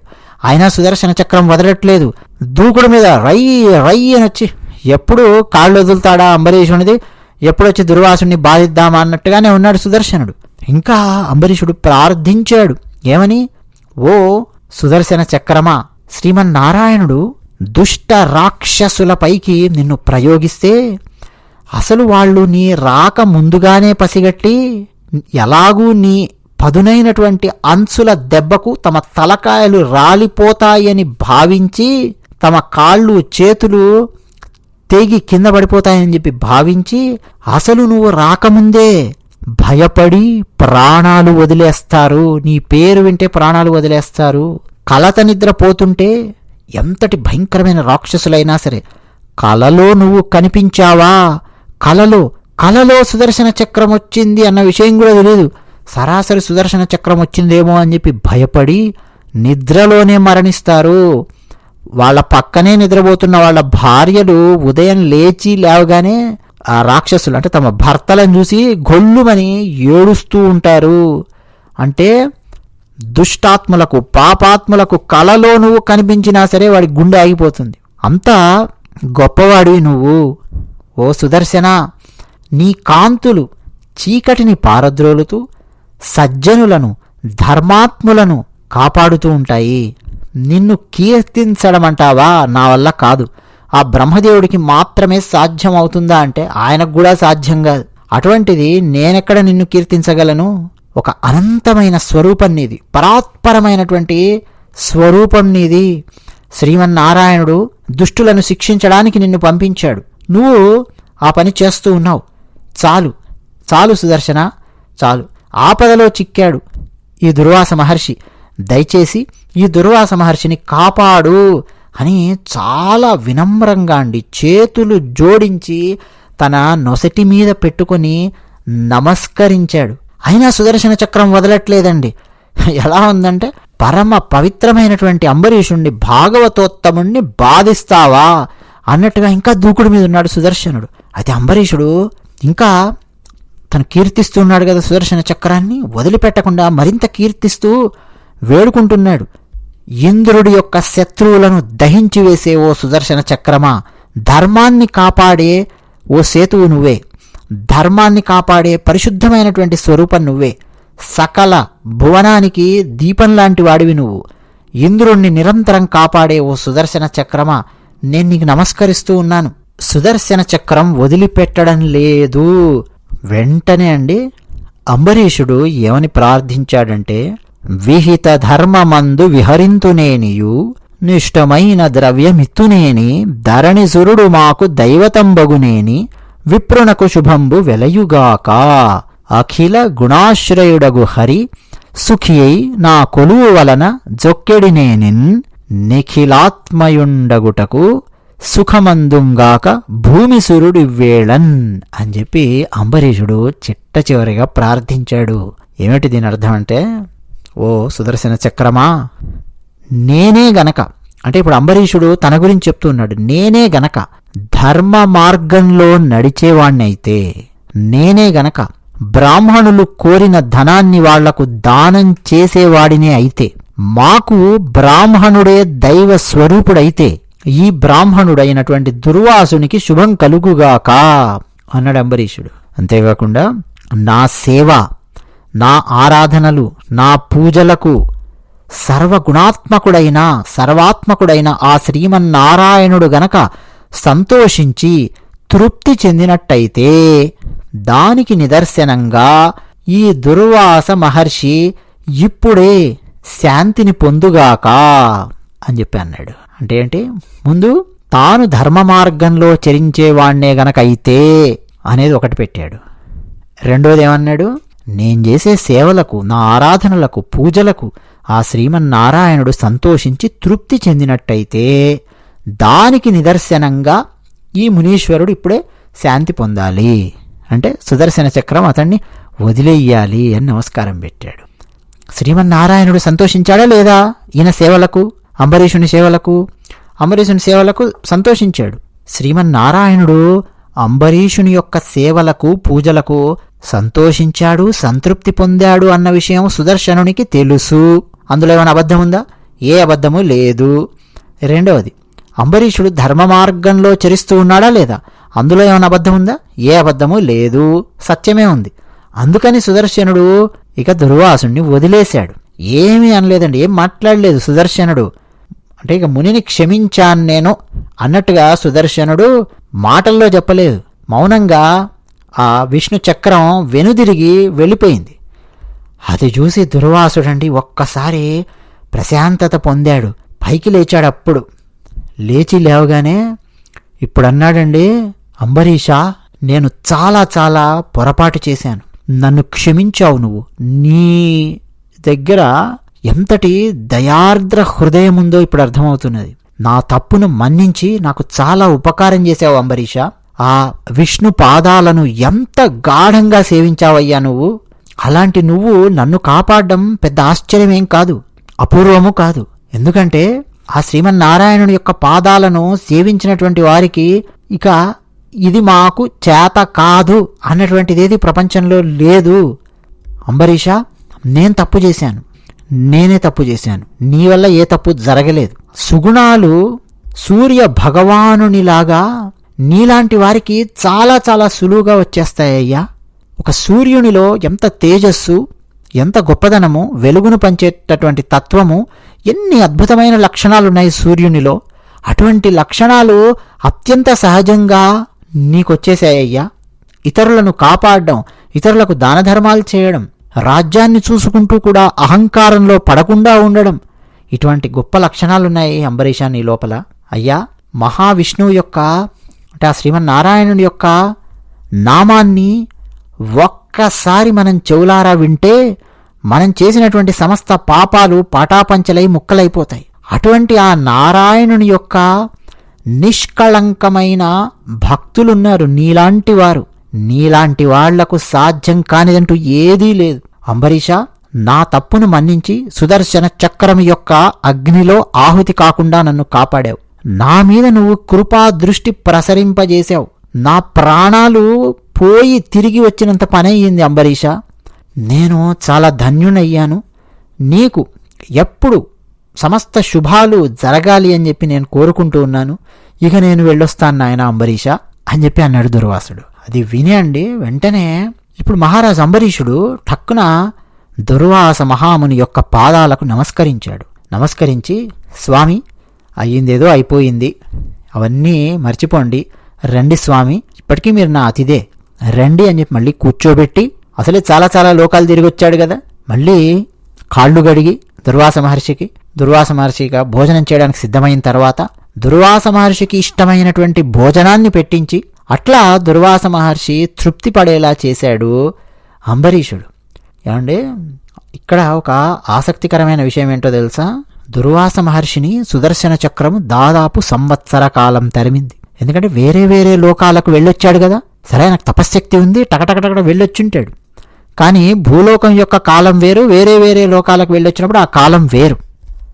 టైం డైలేషను, థియరీ ఆఫ్ రిలేటివిటీ, ఇటువంటివన్నీ ఫిజిక్స్లో కనుక మనం మాట్లాడుకుంటూ వెళ్తే ఏం జరిగింది?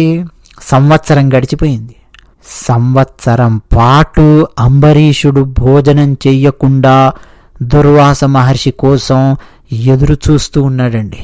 అవును, అలాగే కూర్చొని ఉన్నాడు, భోజనం చేయలేదు పాపం అంబరీషుడు. దుర్వాస మహర్షి మళ్ళీ వెనక్కొచ్చిన తర్వాత, దుర్వాస మహర్షి భోజనం చేసిన తర్వాత అప్పుడు అంబరీషుడు భోజనం చేశాడు.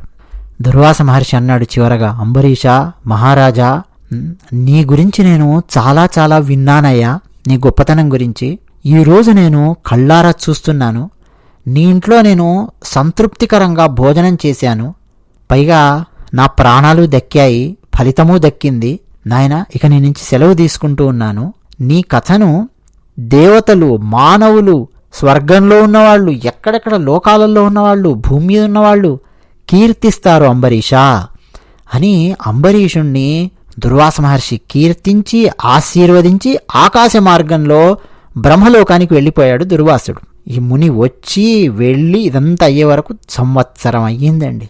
అంటే సంవత్సరం పాటు దుర్వాస మహర్షి కోసం భోజనం చేయకుండా ఉన్నాడు అంబరీషుడు. అంటే ఇక సామాన్యుడు కాదు అంబరీషుడు. అయితే ఒక పక్క ఆ ముని యొక్క కష్టాన్ని పోగొట్టడము, ఇదంతా కూడా నా ప్రభావం కాదు, నాకంత సమర్థత లేదు, నేనొక సామాన్యమైన రాజును మాత్రమే, ఇదంతా కూడా ఆ శ్రీహరి ప్రభావమే, శ్రీమన్నారాయణుడి యొక్క దయాప్రభావమే తప్ప నాకు అంతటి సమర్థత లేదు. నేను కేవలం ఆ శ్రీమన్నారాయణునికి ఉండే కోటాను కోట్ల మంది భక్తుల్లో ఎన్నెన్నో జీవులున్నాయి, ఎన్నెన్నో జీవరాశులున్నాయి. అందులో కోటాను కోట్ల మంది భక్తుల్లో నేను ఒక భక్తుడను, అంతే తప్ప నా మహిమ ఏమీ లేదు, నా సమర్థత ఏమీ లేదు అని అంబరీషుడు అనుకున్నాడండి. అంటే ఎంత గొప్పవాడో ఒక్కసారి ఆలోచించండి. శ్రీమన్నారాయణుణ్ణి సేవించే వాళ్లకు అసలు బ్రహ్మ పదవి నుంచి మొదలుపెట్టి భోగాలు ఏవైనా సరే అండి నరకంతో సమానం. రాజ్యాధికారం మీద మోహం వదిలేశాడు, అరిషడ్ వర్గాలను జయించాడు అంబరీషుడు. అలాగే తనకు సాటి వచ్చే పుత్రులను పిలిపించాడు. తన పుత్రులలో తనకు దాదాపు సాటి వచ్చే పుత్రులు ఉంటారు కదా, వాళ్ళను పిలిచి, నాయన మీకు రాజ్యభారం అప్పగిస్తున్నాను అని రాజ్యభారం వాళ్ళకు అప్పగించి శ్రీమన్నారాయణుణ్ణే హృదయంలో నిలుపుకొని అరణ్యాలకు వెళ్ళిపోయాడు. అంటే పూర్తిగా ఇక తపస్సులో మునిగిపోవచ్చు అన్న ఉద్దేశంతో అరణ్యాలకు వెళ్ళిపోయాడు. ఇదండి అంబరీషుని యొక్క చరిత్ర. ఈ చరిత్రను ఎవరైతే ఈ కథను ఎవరైతే ఆసక్తితో వింటారో, విన్నవాళ్ళు, చెప్పినవాళ్ళు, చదివినవాళ్ళు గొప్ప జ్ఞానము, వైభోగము ఇవన్నీ పొంది పుణ్యాత్ములవుతారు అని శుకమహర్షి పరీక్షిత్తు మహారాజుకు చెప్పాడు. ఇదండి అంబరీషోపాఖ్యానము. చూశారు కదా సుదర్శన చక్ర వైభవం ఎలా ఉన్నదో, అంబరీషుని యొక్క దయాగుణం ఎలా ఉన్నదో, భక్తి ఎలా ఉన్నదో ఇవన్నీ మనకు ఈ కథ ద్వారా తెలుస్తూ ఉన్నాయి. మనం చేయవలసిందేమిటి? ఆ శ్రీమన్నారాయణుని యొక్క పాద పద్మాలను నిరంతరం ఆశ్రయించే స్థాయికి గనక మనం వెళ్ళగలిగామా, ఆ నారాయణుని పేరు మీద మనం మన కార్యక్రమాలు చేయగలిగే స్థాయికి మనం వెళ్ళగలిగామా, మనకొచ్చే సమస్యల గురించి మనం ఆలోచించవలసినటువంటి అవసరం లేదు, ఆ నారాయణుడే ఆలోచిస్తాడు. మన సమస్యలన్నీ కూడా ఆయన సమస్యలు అయిపోతాయి. ఇది మనకు అంబరీషోపాఖ్యానం ద్వారా తెలుస్తోంది. అంతేకాకుండా క్షమించే గుణం కూడా ఏ స్థాయిలో ఉందో చూడండి అంబరీషునికి, అది మనకు తెలుస్తోంది. అలాగే బ్రహ్మదండమనండి, బ్రాహ్మణ శాపమనండి, ఎంత గొప్ప తపస్సంపన్నుడైనా సరే, ఎంతటి మహనీయుడైనా సరే, ఎంతటి శక్తి ఉన్నవాడైనా సరే, శ్రీమన్నారాయణుని యొక్క భక్తుని ముందు ఏ విధంగా ఓడిపోవలసి వచ్చిందో కూడా మనకు తెలుస్తోంది. ఇప్పుడు అర్థమైంది కదా. గురువులే తప్పు చేస్తే మరి ఏం చేయాలి, ఎవరు చెప్పాలి అని అడిగాను. ఎవరు చెప్తారు, ఎవరు సరిచేస్తారు? అహంకరిస్తే పరమాత్మ ఈ విధంగా సరిచేస్తాడు, వాళ్ళను ఉద్ధరిస్తాడు. దుర్వాసుని ఏమన్నా చంపాడా? సుదర్శనుడు చంపలేదు, బాధించాడు. మరి పోనీ నారాయణుడేమన్నా సంపు సుదర్శన అని చెప్పాడా? లేదు. ఎందుకు చంపుతాడు? రాక్షసులను సంహరించడానికి ఉన్నది సుదర్శన చక్రం. ఇట్లా మహర్షులను, మునులను, వీళ్లను సంహరిస్తే ఇక తపస్సు ఎవరు చేస్తారు? తపస్సుతో లోకాలకు ఎవరు శుభాలు చేకూరుస్తారో ఆలోచించండి. అందుకే వారికి బుద్ధి వచ్చేలాగా చేయడమే శ్రీమన్నారాయణుడి యొక్క సంకల్పం అన్నమాట. ఇదండి అంబరీషోపాఖ్యానము. భక్తులకు భయము లేదు, నారాయణుని యొక్క అభయమే నిరంతరం ఉంటుంది. భక్తులను నిరంతరం ఆ శ్రీమన్నారాయణుడు, ఆ పరమాత్మ కాపాడుతూ ఉంటాడు అన్నది అంబరీషోపాఖ్యానము అనబడే అంబరీషుని చరిత్ర వల్ల మనకు తెలుస్తున్నది. జై శ్రీమన్నారాయణ. ఓం హరయే నమః. ఓం హరయే నమః. ఓం హరయే నమః.